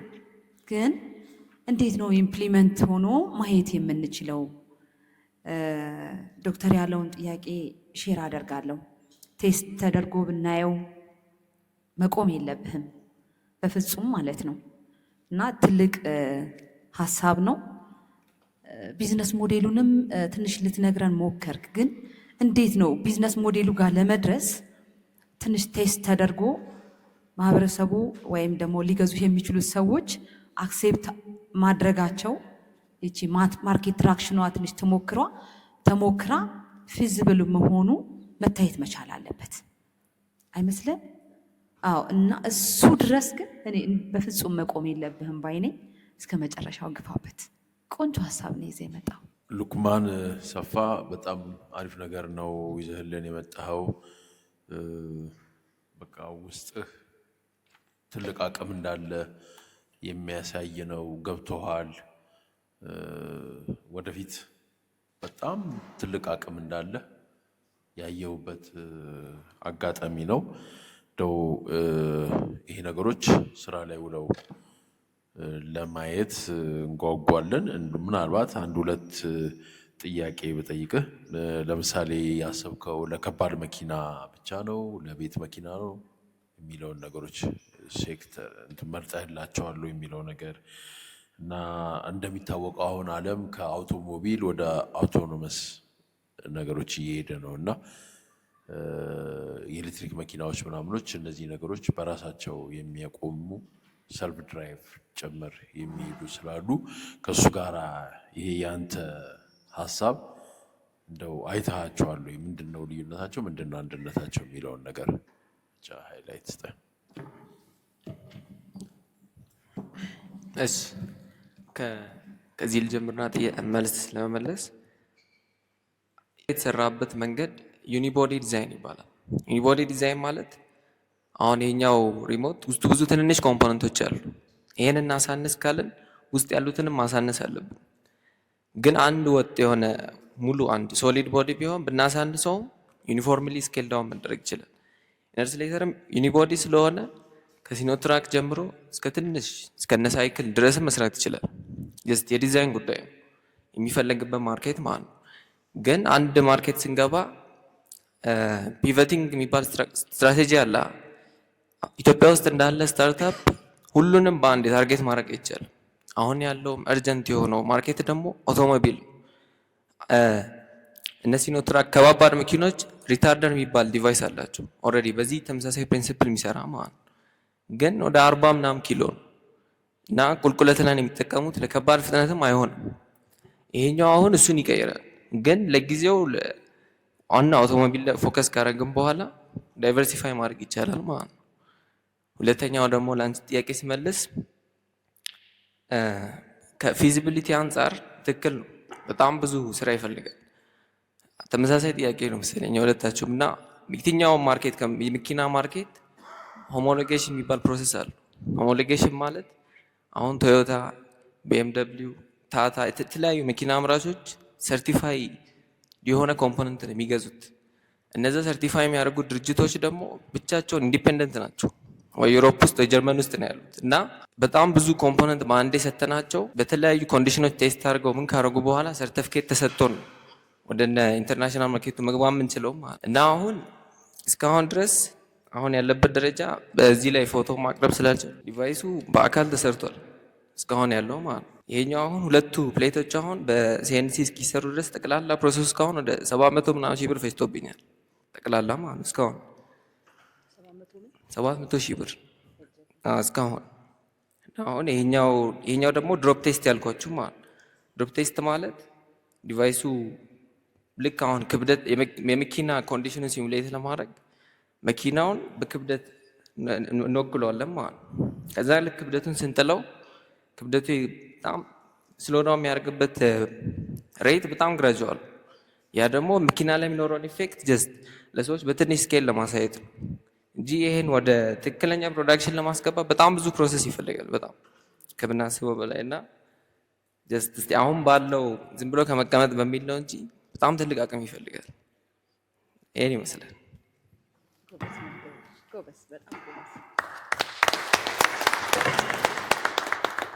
እሺ እናመሰግናለን። የአራተኛው ሳምንት ስኪል ኢትዮጵያ አምስተኛ ተወዳዳሪም ወደ መድረክ ጠራለሁ። ሽሻይ መንግስቱ ሃይድሮቫይታ። እሺ ሬዲ አይደል? እሺ 7 ደቂቃ አለ። መልካም እድል። ቲንክ ማደር እንዴት ዋላችሁ? ያው ስሜ ሽሻይ መንግስቱ እባላለሁ። በትግርኛ ሽሻይ ማለት አማርኛ ሲሳይ ማለት ነው። የመጣሁት ከትግራይ ክልል ነው። ይሄም በመቀሌ ዩኒቨርሲቲ መረቁ ነኝ። ስለ ቋንቋ ልናገር ፈልጌ አይደለም። መሀል ላይ በማድረጋቸው ኤረሮች ቃላት መምረጥ ላይ አቅድሜ እጠይቃቸዋለሁ። ይቅርታ። አጋጣሚ ቃላቶች ስመርጥ ያልሆነ ቃላት ልመርጥ እችላለሁ፣ አማርኛ ተናጋሪ ሳልሆን። በተጨማሪም ሜቢ እኔ ፕሬዘንት ማድረግላቸው እቃ ከጤና ጋር የተያዘ ስለሆነ ትንሽ እኛ ኢትዮጵያውያንና ባህል አለን። ያን ባህል መሰረት ማይፈቅድ ሊሆን ይችላል ንግግሬ። ኢትዮጵያ በመሆኔም ይቅርታ ጠይቃለሁ ለዛ ንግግሬ ማለት ነው ቢፈጠር። አመሰግናለሁ ክቡራን ዳኞቻችን። ያው የኔ ፓወርፖይንት በዚች ታልቃለች። እዚች ውስጥ ነን ፎከስ የምናደርገው። ከዛ በኋላ ወደ ተግባር እናያለን። ጥያቄዎች ደግሞ ከእናንተ እንቀበላለን። ያው እንግዲህ ክቡራን ተመልካቾቻችን የነገ ከስተመሮች ስለሆናችሁም ከዚህ ምን ይታያቸዋል? ስማርት ቤት ነው የሚታየው። ስማርት ቤት። ከዛ የኛ የገጠር ማህበረሰብ መካከለኛ ቤት፣ እርጉዝ እናት ደግሞ ልጇ እያጠበች። ያው ወደ ጭንቅላታችሁ የሚመጣ የሚችል እዚህ አካባቢ ሽንት ቤት ይመጣል፣ እዚህ አካባቢ መታጠብ ይመጣል፣ ሻወር ምናምን ይመጣል። እነዚህ ረድፎች እንተዋቸው።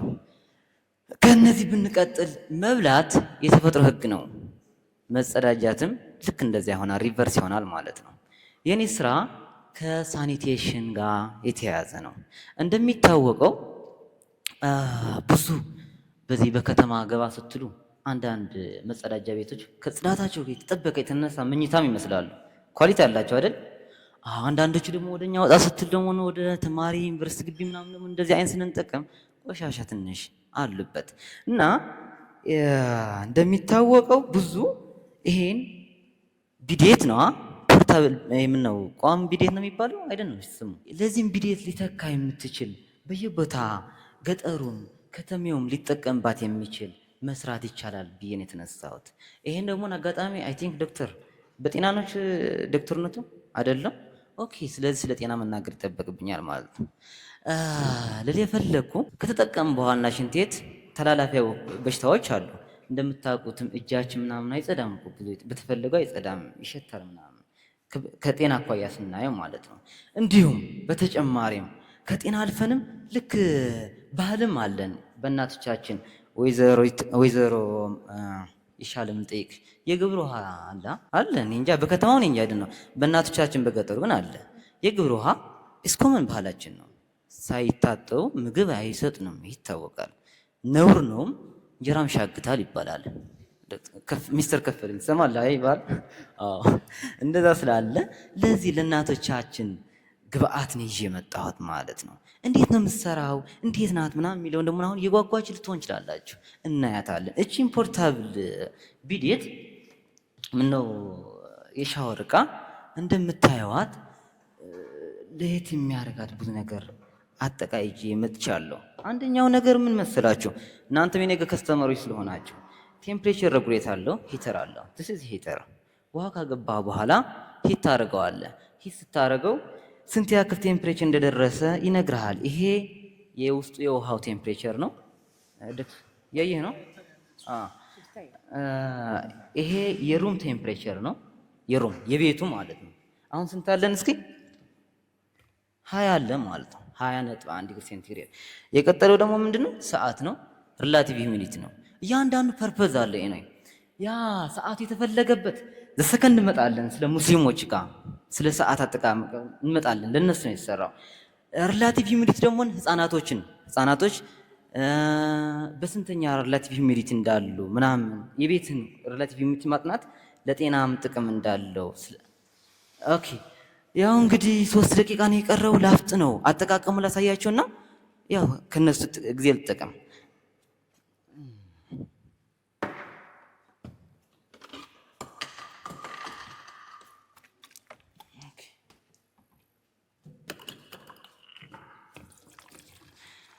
ውሃው ትሞሉታላችሁ። ስትፈልጉ ደግሞ ሂት ታደርጉታላችሁ ማለት ነው። ሂተር አለበት። ያ ሂተር ይሄ ነው።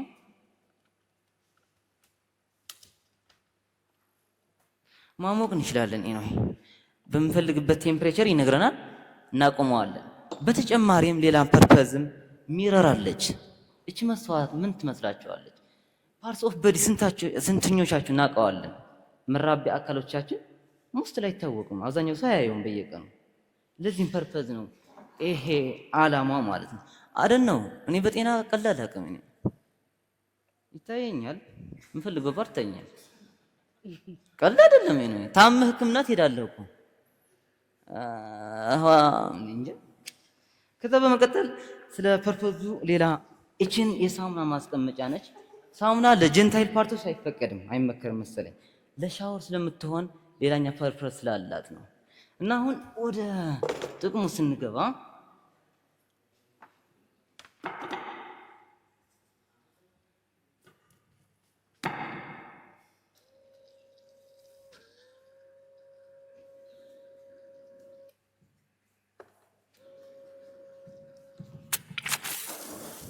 ይሆናል ማለት ነው። ፐርፖዙ ለዚህ ይሆናል። አትነካካም። ያ የተፈለገው ውሃ በዚህ ታገኛለህ ማለት ነው። ፓወሩ ይሄን ያክል ይሆናል። ካለን ጊዜ አኳያ ብዙ የምናገረው ስላለኝ መፍጠር አለብኝ። this is ሆልደር ነው። ይሄ ሆልደር ነው። ሌላ ፓርትም እዚህ አለ። አሁን ሰዓቱ እንኳን እንደዚህ ለምናገር ለዚህም አይበቃኝም። ሁለተኛ ዙር እንገናኛለን። ስለዚህ ጥቅም ማለት ነው። አዎ ሌላኛው ፐርፐዙም ሻወር ይሆናል። እንዴት አድርገ ነው ሻወር የሚሆነው ነው? ኦኬ 1 ሚኒት ነው የቀረኝ። ሻወር ይሆናል። ቀጥታ ስለ ሻወር አጠቃቀም አሳያቸዋለሁ። ከነሱ ደቂቃ አጠቀማለሁ። ኤኒዌይ ወደ ከስተመሮች ስንመጣ ሙስሊሞችም ናቸው፣ ያንዳንዱ ቤት ናቸው፣ ከናንተም ይጀምራል። ስለ ኮስት ፕራይስ ስንመለከት 1700 ሴሊንግ ፕራይስ 2050 እንዴት አድርገህ ነው እንደዛ የምንሸጠው የሚል እናያለን። ከዛ ሙስሊሞች በአፍሪካ ስንት ያክል ሙስሊም አለ? ኢትዮጵያ ውስጥም ያ ለማምረት የሚያስፈልገው እቃም ኤክስትሩዥን ብሎ ሞልዲንግ ይባላል። ቴንክ ዩ ሶ ማች አመሰግናለሁ።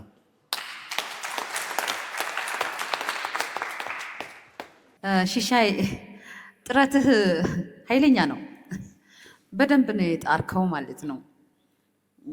ይዘህ የመጣኸውም ነገር እቺ ኤሌክትሪኳን ሳያት ምናልባት በሶላር መቀየር ትችላለች ወይ? የኔ ጥያቄ ነው። ለምን ለገጠሩ ማህበረሰብ የግብረ ውሃ ምናምን ብዙ ነገር አንስተሃልና ማለት ነው። ካለበለዛማ ከተማ ውስጥ ያው እዛ ጋር ዘመናዊ ነገር በቀላሉ ሊገኝ ይችላል፣ ሁሉ ላያገኘው ይችላል። ጥሩ ነው የሰርተ የመጣው ነገር በጣም ልታሳየን የሞከርከው ነገር በጠቅላላ የሚያስደንቅህ ነው።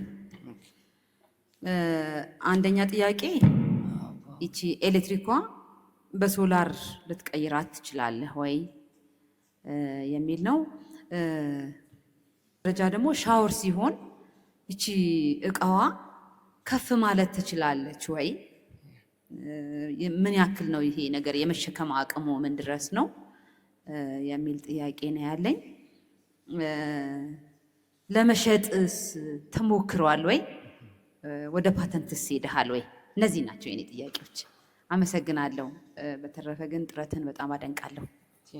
ቴንክ ዩ ሶ ማች። ሺሻይ አዝናንተናል። አሪፍ ነገር ነው። ፕሬዘንቴሽኑም በአንድ ፔጅ ላይ ሁሉን ነገር ፒክቸር ነው በደንብ ለመግለጽ ሞክራል። እነዚህ ይዛቸው የመጣቸው ነገሮች ለማሳየት በጣም አሪፍ ነገሮች ናቸው። እነዚህ ማቴሪያሎች የት ነው የሚመረቱት? አጠቃላይ ማለት ነው። አንደኛ እሱ ነው። ሁለተኛ ዲዛይን ስታደርግ ለምሳሌ ውሃው እስቲ ምን ያህል ይዛል፣ ምን ያህል ሊትር ይዛል አሁን ይሄ የሚለውን ነገር እና ምንስ ነው መነሻ ይሄን ነገሮች በዚህ ሊትር ላይ ልትወስነው የቻልከው የሚለው ነው። ሌላው ስኬሌቢሊቲው ይሄ የማደግ እድሉ ምን ያህል ነው የሚለው ነገር ነው። ከብራንድ ጋር የተያያዘ ነገሮችን እና ሌላ ምርት እንደዚህ አይነት አለ በአጠቃላይ ከሌለ ያንተ ብቻ ከሆነ እንግዲህ ከፓተንት ጉዳይ ጋር ይሽ እንዳነሳችሁ እሱና የብራንድ ጉዳይ ጨምረህ ንገረን። ታንኪዩ ሺሻይ። እኔ የምጠይቅህ አካውንትህን ስጠኝ 5 መግዛት ፈልጋለሁ። ዋው ገበያ መጣ። እሱም ብቻ ፈለገ። ከዛ ውጭ ሁሉም ነገር ራሱን በራሱ ኤክስፕሌን የሚያደርግ ነገር ነው። በቃ ምንም ማለት አልችልም። እነዚህ ሁሉ ጥያቄዎች መልስ። አመሰግናለሁ። ቴንክ ዩ ሶ ማች። ያው እንግዲህ ከረሳኋቸው ጥያቄን ታስታውሱኛላችሁ። መጀመሪያ በሶላር ነች ወይ? የስ ሶላር ነች። ይሄ የኤስቢ ቻርጅ ነው በ5 ቮልት። ከፈለክም ዳይሬክትም ትጠቀማለህ። ይሄን ይዤ መጣሁት። ለምሳሌ ባትሪ ካለ በዚህ መጠቀም ይቻላል። ያው እንደዚህ ቼክ ላድርግላችሁ። ጊዜው ይፈጅላችኋል። እኔ እንጃ እንደፈለጋችሁ። ምን ይሻላል? ይበቃላ? let's leave it። የኤሲቢ ነው። ሶላር መጠቀም ትችላለህ። የሶላር ቀጥታ ባትሪ አለው። ከዛ ባለፈ ሻወር ውስጥ ትሆናለች ወይ? እንዴት ነው ሻወር የምትሆነው? እሷ እንዴ ላሳያችሁ። እኔ ስለ ሻወሯ ማለት መታገስ ይጠበቅባቸዋል።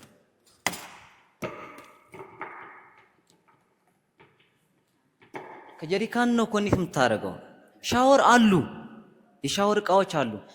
ግን ባልዲ መሆን አለበት። ሰፋ ያለ እንደዚህ ነገር መሆን አለበት። ሰፋ ያለ መሆን አለበት ለሻወር ከሆነ። እቺን ለየት የሚያደርጋት ዩኒክ ቫልዩ ቢያንስ የኛ ኑሮ ይታወቃል።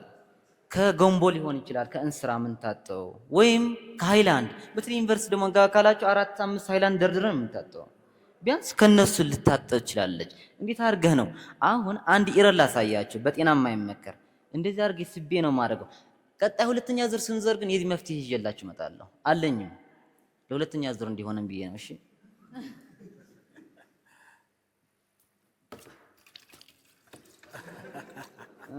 በየትኛው ይሻለኛል?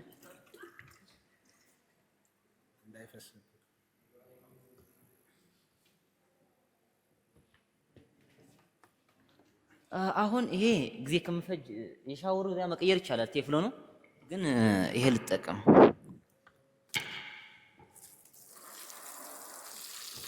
ሉክ የዚህንም ይሄ እየቀነሰ ነው።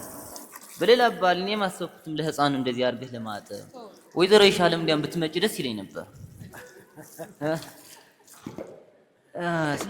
ስለ ሻወሩ እንደዚህ የተመለሰ መሰለኝ። ከዛ በዘለለ ደግሞ ሌላም ፐርፐዝም አለው እኮ። ለምሳሌ ሽንት ቤት ደርሳችሁ ስትመጡ ጄንታይል ፓርቶች ሄር አላቸው። እነዚህ ሄር አላቸው፣ ውሃ ይዞ ይመጣሉና ቶሎ ላይ አይደርቅም። የዛ መድረቂያ ያስፈልገዋል አይደል? ሁለተኛ ዙር እንገናኛለን ካለፍኩ ማለት ነው። አለ እዚህ ጋር ደብቄ ነው እንዲያው ሁሌ ከተናገርኩ ምን ይቀራል ብዬ ነው። እሺ ሌላ ልመልስላችሁ እግረ መንገዴ።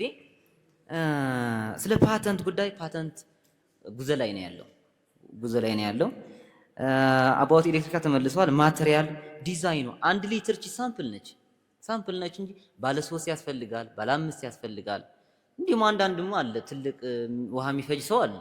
እንደያቅሙ ትቀይራታል። ሌላ የ3 ሊትር የ5 ሊትሯን ገጥመህ ነው የምትሸጣት። በኔ ዲዛይን ሳምፕል ፕሮቶታይፕ እዚህ ኤፍቲቪቲ ያዘጋጀው ነው። ይሄ መነሻ ምን ነበረ? መነሻ እኔ ምድረ በዳማ ቦታ ተወልጄ ያደኩ ልጅ ነኝ። ከትግራይ አካባቢ ነው የመጣሁት። ትግራይ እንደሚታወቀው ሙቀታማ አካባቢ ነው አብዛኛው፣ በተለይ ወደ ምዕራብ ፓርት ከሄዳችሁ እና ውሃ ብክነት ሪስክ ነው። ውሃ ማባከን የለብህም። እናቶች ደግሞ እንደዚህ ዴይሊ ነው የሚጠቀሙት እና ታስባለህ። እኔ የተሸከሙት ጀርካ አለ ውሃ አላመጣ። በዚህ ውሃ ብክነት ራስ ምታት ነው። ስንት ሊትር? 1 ሊትር፣ 3 ሊትር፣ 5 ሊትር ይመረታል። ቀጣይ ስኬላቢሊቲ፣ ወደ ስኬላቢሊቲ ምግባቴ ግን ግዴታ ስለነዚህ ጉዳይ ማንሳት አለብኝ። ስኬላቢሊቲ አለ ወይ? ይሄን ወደ ገበያ ገብተህ ነገ ማን ይገዛሃል? ሌላ ቢቀር ቢሆን ሁሉ ሰው ይገዛኛል። ሁሉ ማለት ጤናው የሚፈልግ አለበለዚያ ግን አምሹር አንድ ታማኝ 2 ታማኝ ከስተመሮች አለኝ። እነዛ እነማን መስላችሁ? ሙስሊሞችና የኢትዮጵያ ቤተክርስቲያን ነች። እንዴት ሙስሊም ካላችሁኝ በቁርአን በሆሊ ቁርአን መሰረት አልመይደም ሱራህ ቻፕተር 5-6 ምን ይላል መስላችሁ? ያ ለዚና አመኑ ኢዛ ኦምቱም ኢላ ሰላት ፈእሲሉ ወጅሃኩም አይዲያኩም ኢለል መራፊቅ ኢለል ከዓበይን ይላል። ይሄ ማለት ምን ማለት መስላችሁ? ኦ ሁ ቢሊቭ ዌን ዩ ራይዝ አፕ ቱ ፐርፎርም ፕራየር wash your face and wash your hands up to the elbow and wash your feet up to the ankle and wipe your head. That means ግዴታ ውዱ በሚያደርጉበት ጊዜ መታጠብ አለባቸው። እንዲያውም ይህን አንድ መርካቶ ሄጄ የቀረጽኳቸው ነው። ታማኝ ከስተመሮች ሙስሊም ናቸው። በቀን ታማኝ ሙስሊሞች 5 ጊዜ ጸሎት ያደርጋሉ። ውዱ በምታደርግበት ጊዜ ሁሉ እነዚህ ስቴፖች ናቸው የውዱ። ይሄ ውዱ ስቴፕ ነው። ውዱ በምታደርግ በመታጠብ አለብን። በተለይ ደግሞ በትግራይ ያሉ፣ በሶማሊያ ያሉ፣ በአፋር ያሉ ሙስሊሞች ውሃ የት ያገኛሉ?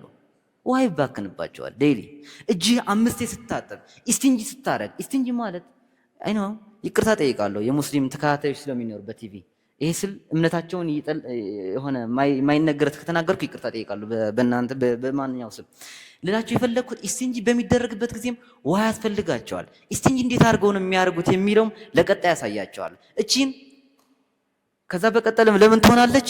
ለሃፍ ሻወር ትሆናለች። የሃፍ ሻወር ጉዳይ ሁለተኛ ዙር አሳያቸዋለሁ። ሃፍ ሻወር አብዛኛው ኢትዮጵያ ሰው ማለት ኢትዮጵያ ያለው ይቅርታ የተለመደ ሰው ከዚህ በላይ ነው የሚታጠው። እንዴት አድርገስ በዚች እንደዛ መታጠብ ትችላለህ የሚለውን ሁለተኛ ዙር ካለፍኩ እንገናኛለን። ስለዚህ ስክላቢሊቲ በተመለከተ ሙስሊሞች አሉ።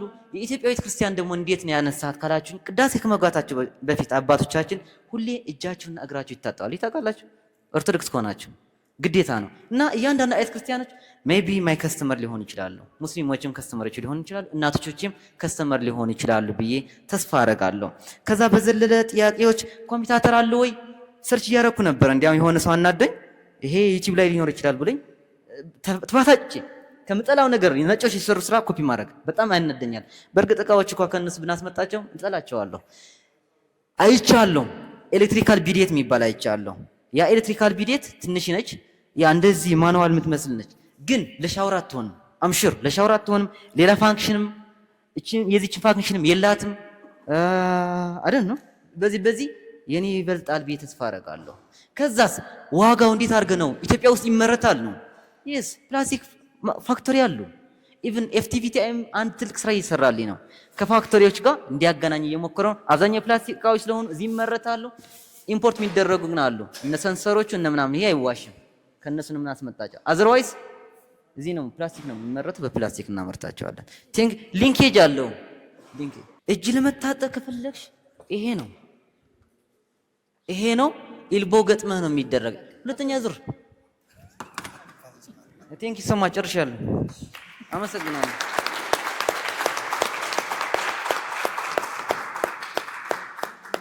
እሺ እናመሰግናለን። እሺ የአራተኛው ሳምንት ስኪል ኢትዮጵያ ብሔራዊ የቴክኖሎጂ እና ኢኖቬሽን ውድድር የመጨረሻው ተወዳዳሪያችን ታሪኩ ዋሌ ደቦ ኮኔክት የቱሪዝም ፕላትፎርም ነው። ወደ መድረክ ጋብዛለሁ።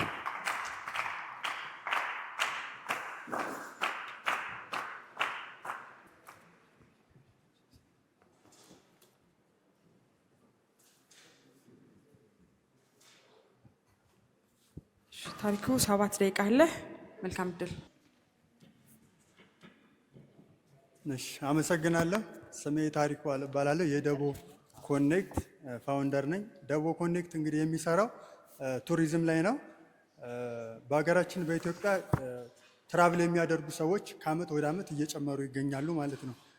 አሁን በቅርቡ አንድ ፈረንሳያዊ ወደ ደቡብ አካባቢ ይሄዳል። እንዲሁም ከሄደ በኋላ ጎጆ ቤቶች ላይ ያድራል። ጠዋት ላይ ከሴቶቹ ጋር እንጀራ መጋገር ይማራል። ከወንዶቹ ጋር ደግሞ የሹራብ ሸማ እንዴት እንደሚሰራ ይማራል ማለት ነው። ያንን የሚማረው እዛ በሄደበት አጋጣሚ ነው ማለት ነው። አብዛኛዎቹ ኢትዮጵያ ላይ የሚመጡ ቱሪስቶች ታሪካዊ የሆኑ ቦታዎችን ብቻ ነው የሚያዩት።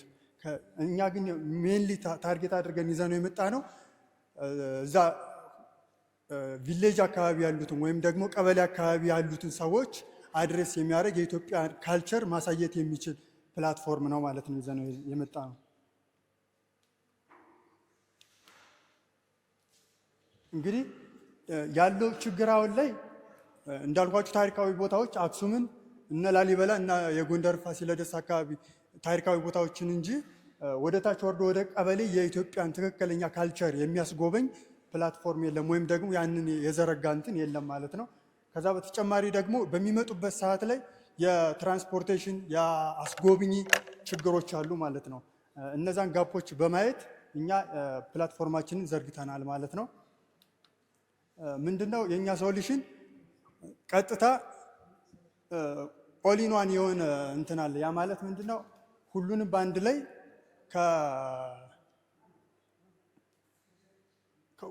የመኪና አገልግሎት ወይም ደግሞ የመኪና ኪራይ፣ አስጎብኚዎችን፣ ሆቴሎችን እና እዛ ገጠር አካባቢ ሄደው ማረፊያ የሚሆናቸውን ቤቶች አክሰስ የሚያደርግበት ወይም ደግሞ አክቲቪቲዎች የሚሰራቸውን አክቲቪቲዎች እዛ ሄዶ መጎብኘት እና ማየት የፈለጋቸውን ባይኑ አክቲቪቲዎች በአንድ ላይ የያዘ ፕላትፎርም ሁሉንም በአንድ ላይ የሚጨርስለት ፕላትፎርም ነው ማለት ነው። ከዛ በተጨማሪ ሰርቲፋይድ የሆኑ ወይም ደግሞ ሎካል ጋይደሮች አሉ። ያ ማለት አስጎብኚዎቹ ማለት ነው። አስጎብኚዎች አሉ። እነዛ አስጎብኚዎች የሰለጠኑ ወይም ደግሞ ሰርቲፋይ የሆኑ ያሰለጠናቸው እዛ አካባቢ ላይ ካልቸሩን በደንብ የሚያውቁት ሰዎች ይኖራሉ ማለት ነው። ከዛ በተጨማሪ ትልቁ ነገር ካልቸራል ፓስፖርት ይኖራቸዋል። ካልቸራል ፓስፖርት ማለት ዲጂታል ባጅ ማለት ነው። በየትኛውም አካባቢ ያንን ለብሰው ክሮስ ቦርደር ከኢትዮጵያ ከአንዱ ቀበሌ እስከ አንዱ ቀበሌ ድረስ በማንኛውም ቦታ ላይ ሂደው ቪዚት ማድረግ እንዲችሉ የሚያደርግ ባጅ ነው ማለት ነው። እንግዲህ የሚሰጧቸው ወይም ደግሞ እንትን የሚሏቸው አክቲቪቲዎች እነዚህ ናቸው። ለምሳሌ ማስተር ሙድ እንትን ለማለት ጭቃ ለማቡካት ወደ ደብረ ሲና አካባቢ፣ ከፋ አካባቢ ደግሞ የቡና ሴሬሞኒዎች ምን እንደሚመስሉ ኦን ዘገራው እንደዛ አካባቢ ካለው ቪሌጅ ላይ ሂዶ ማየት እንዲችል፣ እንዲሁም እንጀራ እንዴት እንደሚዘጋጅ ምክንያቱም እንጀራ የሚታወቀው በአብዛኛውን ጊዜ ኢትዮጵያ ላይ ነውና እንዴት እንደሚዘጋጅ የሸማ ስራዎች እንዴት እንደሚሰሩ በአካል እየሄደ መጎብኘት እንዲችል፣ እንዲሁም ደግሞ ፌስቲቫል የሆኑ ዳንሶችን በየቦታው እዛ ሎካሊ ኮሚኒቲው ላይ ሄዶ መጎብኘት እንዲችል የሚያደርግ እነዚህ አክቲቪቲዎች ናቸው ማለት ነው ያሉ እዛ ሄዶ እንትን የሚላቸው። ታርጌት ያደረግናቸው የግሎባል ትራቨለሮች፣ ዲያስፖራዎች እና እዛ አካባቢ ላይ ደግሞ እንትኑ ያላቸው ያ ማለት ልምድ ያላቸው ካልቸሩን የሚያውቁት በደንብ የሚያስጎበኙት ሎካል ሆስቶች፣ ገበሬዎች፣ እዛ አካባቢ ያሉ ገበሬዎች እና ሸማ ስራ ላይ የተሰማሩ ሰዎች የኛ ከስተመሮቻችን ናቸው ማለት ነው። እንግዲህ ማርኬት ኦፖርቹኒቲው በአመት ከ800 ሺህ በላይ ጎብኚዎች አሉ። ያ ማለት ወደ 1.62 ቢሊዮን ብር አካባቢ በዚህ እንትን አኑዋሊ እንትን አለው ማለት ነው። ማርኬት አለው፣ ማርኬት ፖቴንሻል አለው ማለት ነው። ከዚህ መካከል 120 ሺህ አካባቢ ታርጌት አድርገን ያዝነው ነው ማለት ነው። ቢዝነስ ሞዴላችን ቢዝነስ ቱ ከስተመር ነው። ቀጥታ ከሚመጣው ከስተመር ወይም ደግሞ ከሚመጣው ከቪዚተሩ እና እዛ አካባቢ ደግሞ ከአስጎብኚዎች እና ገበሬዎች እንዲሁም ደግሞ የተለያዩ አክቲቪቲዎችን የሚሰሩ ሰዎች ጋር ይሆናል ማለት ነው። ከአክቲቪቲው ጋይድ ከሚያደርጉት ወይም ደግሞ እንትን ከሚሉት እንዲሁም ካልቸራል ፓስፖርት ፕሪሚየም ተጠቃሚዎች ከነሱ ጋር ይሆናል ማለት ነው ቢዝነስ ሞዴላችን። እኔ ሶፍትዌር የሆነኝ በማርኬቲንግ ማኔጀር እና ኮፋውንደር ደግሞ ፓርትነር ገብረ ጻዲቅ አለ ማለት ነው። ይሄ ኢምፓክቱ ምንድነው? እዛ አካባቢ ላይ ያሉትን ገበሬዎች በኢኮኖሚ እንዲያድጉ በቱሪዝም ኢኮኖሚ እንዲያድጉ ማድረግ እንዲሁም ደግሞ ያውዝ የሆኑ ወጣቶች ሴቶችን የስራ እድል መፍጠርና ገቢ እንዲያገኙ ማድረግ ማስቻል ነው ትልቁ ኢምፓክቱ ማለት ነው። ይህንን ፕሮጀክት ለመስራት 3.2 ሚሊዮን ብር ያስፈልገናል። ከዛ መካከል 40% ለቴክኖሎጂ ወይም ደግሞ ለፕሮዳክሽን የሚሆን ሲሆን 35% ደግሞ ለኤክስፓንሽን ለቲም እና ለቀበሌ አካባቢ አዌርነስ ለመፍጠር የምንጠቀምበት ነው። 20% ደግሞ ለማርኬቲንግ እንዲሁም 5% ለሌጋላይዜሽን እንጠቀማለን ማለት ነው። ኔክስት ከ3 ዓመት በኋላ ወደ 100 በላይ ቀበሌዎችን አድሬስ ለማድረግ እየሰራን ነው ያለ ነው ማለት ነው። አመሰግናለሁ። ወደ ሲስተሙ ወስዳቸዋለሁ። ሲስተሙ እዚህ ላይ እንደምናየው ደቦ ኮኔክት ይላል። የምንሰራቸው አክቲቪቲዎች አሁን ለምሳሌ ጭቃ ማቡካት ከሆነ እዛ አካባቢ ከውጭ ሀገር መጦ ጭቃ አቡክቶ መምረግ እና መለጠፍ አይነት ከሆነ ጤፍ ማጨድና መውቃት ወይም ደግሞ የተለያዩ የቡና ፕሮሰሲንጎችን ሸማ እንትኖችን ማድረግ ከሆነ እነዚህ አይነት አክቲቪቲዎች አሉ ማለት ነው። ከአክቲቪቲዎች በተጨማሪ እዚህ ጋር ቡክ የሚያደርጋቸው መኪና ከፈለገ እንዲሁም ደግሞ የፕሌን ቲኬት፣ ሆቴል እዛ ቪሌጅ አካባቢ ሄዶ ደግሞ ማረፊያ ከፈለገ እነዛን እንትን የሚያደርግለት ሁሉንም በአንድ ላይ የያዘ እንትን ነው ማለት ነው። ቱር ጋይዶች አሉ። ቱር ጋይዶች ማለት እዛ አካባቢ ኮሚኒቲውን የሚያውቁት ኢንፐርሰን ሂደው እነሱንም ቡክ ያደርግና ከወዲሁ ማወቅ ይችላል ማለት ነው። ይህን ይመስላል ባጭሩ። ቴንክ ዩ።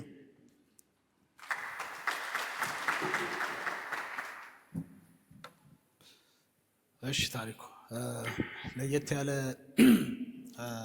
ሰርቪስ የቱሪዝም ሰርቪስ ይዞ የመጣ እንትን ነው። ይህንኑ መጀመሪያ እያሳየህን እዚሁ ላይ በደንብ እያየ ነው ፕሬዘንቴሽኑ ቢካሄድ ቆንጆ ነበረ። እኔ እንደውም ምንም ነገር ሳይዝ ይሄ ልጅ እያልኩ ነበር፣ ወይ አፕሊኬሽን ወይ ሶፍትዌር ከሌለው እንዴት ነው እያልኩ ነበር። ሶፍትዌሩን አምጥተዋል። እንግዲህ ክሪቲካል የሆነው ጥያቄ አሁን ምንድን ነው ኢንቨስትመንት ኮስት ላይ ወደ 40% ወደ ቴክኖሎጂ ይሄዳል ካልክ which is close to 1 ምናምን አካባቢ ሊሆን ይችላል። እንግዲህ ይሄ ቴክኖሎጂ ካለ ይሄ ዌብሳይት ካለ ምንድን ነው የሚያደርገው? ይሄ 40% አልበዛም ወይ? ገብቷል? እጅህ ላይ አለ ይሄ ዌብሳይት የምታገናኝበት እንትኖች። ሁለተኛ እነዚህን ቀበሌዎች ይሄንን ሰርቪስ ሊሰጡ የሚችሉ የሎካል ጋይዶች እዛ አካባቢ አሁን እጃችሁ ላይ አሉ ያብሯችሁ የሚሰሩት የሚለውን ነው እንትን የምለው። ከዛ ውጪ ሎካል ኮሚኒቲ ጋር ፎሪን ከረንሲው መድረሱ ሪል የሆነ ታችኛው እንትኑ ጋር ገንዘብ መቅረቱ ጥሩ ነው። ያንተን የቢዝነስ ሬቨኒው ሞዴል አይ ቲንክ ሞር ኦር ሌስ የኮሚሽን ነገር ነው የሚሆነው ሊሆን የሚችለው። እንግዲህ የአዋጭነት ምናምን ነገሮቹን አልነካቸው። እነዚህ ግን የኔ ጥያቄዎች ናቸው። እሺ አመሰግናለሁ። እሺ ታሪኩ እዚህ ጋር እኔም በደንብ ትንሽ ሊገባኝ የሞከረው እዚህ ቪዲዮ ላይ ስትነካካው ነው። ምንድነው የሚሸጠው ነገር? እኔ በደንብ አሁንም ግልጽ ሰብስክሪፕሽን ነው ኮሚሽን ነው? በደንብ ግልጽ እንዲሆንልኝ ይፈልጋለሁ የሚሸጠው ነገርና ቢዝነስ ሞዴሉን ምንም ስላላወራ ምን ሸጠህ፣ እንዴት አስተዋውቀህ፣ እንዴት አድርገህ ተደራሽ እንደምታደርግ እስቲ ትንሽ ገለጽ አድርገው፣ ትንሽ ነካ ለማድረግ ሞክር ቢዝነስ ሞዴሉን። በተረፈ ምናልባት ከቱሪዝምን ከማስፋፋት አኳያ አስተዋጽኦ ይኖረዋል ብዬ አስባለሁ። ምናልባት ማርኬተብል መሆን የሚችል አይነት ከሆነ እስቲ ማርኬተብሊቲውን በደንብ ለመግለጽ ሞክር። ቬግ ስላደረግከው ነው። እሺ ታሪኩ በቱሪስት ላይ ይዘህ የመጣው ነገር አሪፍ ነው። ምክንያቱም ኢትዮጵያ በቱሪዝም ላይ ትልቅ አቅም እንዳላት ይታወቃል፣ ግን አልተጠቀምንበትም። ካልተጠቀምንባቸው ሀብቶች አንዱ ነው። በዛ ጉዳይ ላይ ይዘህ መምጣትህ በጣም አሪፍ ነገር ነው። ግን መጀመሪያ ላይ ዘ ፕሮብሌም ብለህ ያነሳው ላይ ቱሪዝም ኢትዮጵያ ብለህ አልከውና ወደ ሰሜን አካባቢ ነው በብዛት የነበረው። አሁን እሱ ወደ ደቡብ ለማምጣት ነው እኛ ፕላትፎርሙን ይዘን የመጣ ነው የሚለውን ነገር በልዩነት የመጣህ መስሎኝ ነበረ እና እኔ ይሄ ልዩነቱ አልታየኝም። እንግዲህ በሰሜን የነበረውን ወደዛ ለመድገም ነው፣ ያንን ፕላትፎርም ለመድገም ነው ያንኑ ፕላትፎርም፣ ወይስ አዲስ ነገር ይዘህ ለመምጣት ነው የሚለውን ነገር ልዩ የሚያደርጋችሁ የእናንተ ፕሮዳክት ስፔሻል የሚያደርገው ነገር ምንድን ነው የሚለው ነው አንደኛ። ሁለተኛ በደቡብ ብዙ አስጎብኚ ድርጅቶች እንደዚህ ነገሮች አሉ። አርባ ምንጭ፣ ጂንካ እንዲህ የመሳሰሉ በጣም የቱሪዝም ድርጅቶች አሉ። እዛ ውስጥ ግን የተወሰነ ነገር ነው ያነሳው።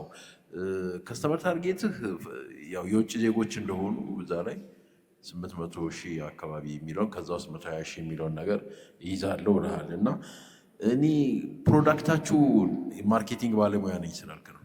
ፕሮዳክቱ በደንብ ዲዛይን አልተደረገም፣ አልበሰለም ብዬ ነው የማስበው።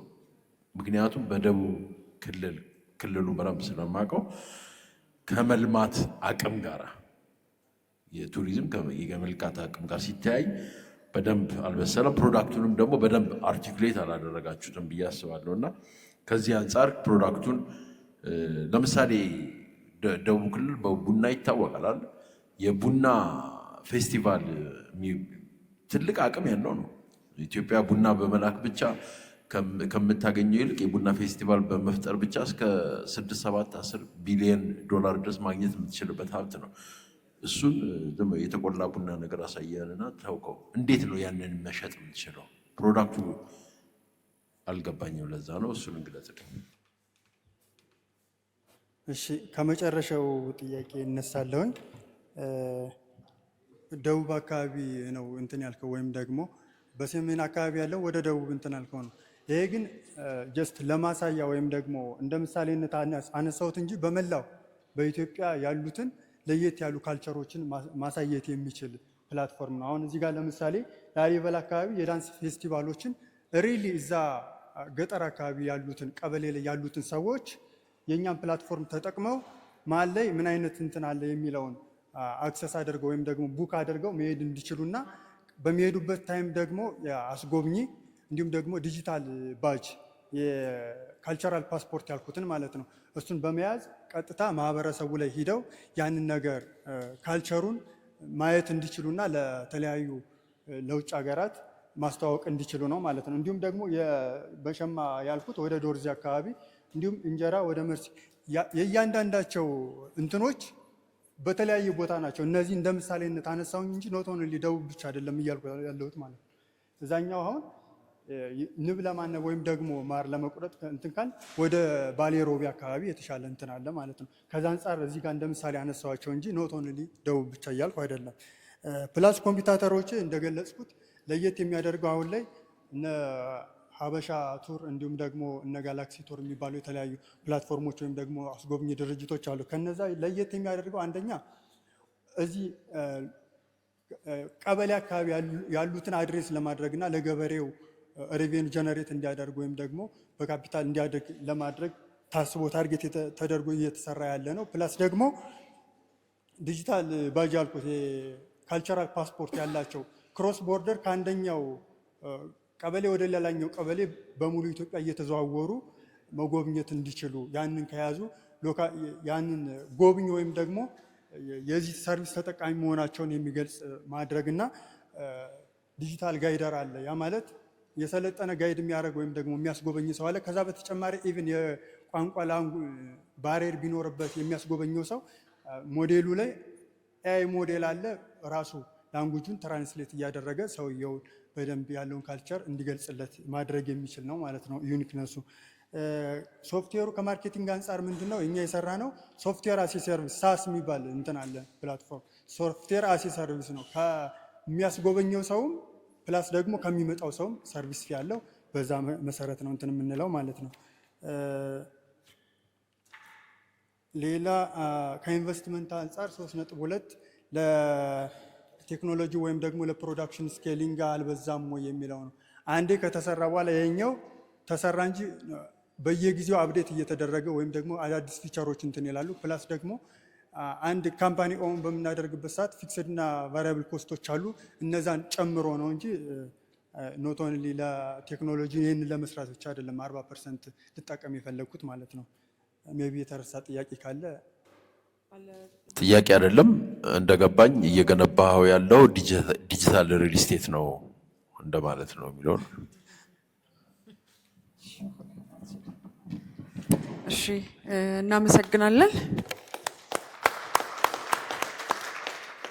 በኢፌድሪ ቴክኒክና ሙያ ስልጠና ኢንስቲትዩት እና በበላይ መልቲ ሚዲያ ትብብር ተዘጋጅቶ የቀረበው የአራተኛው ሳምንት ስኪል ኢትዮጵያ ውድድር የእስካሁኑን ይመስል ነበረ።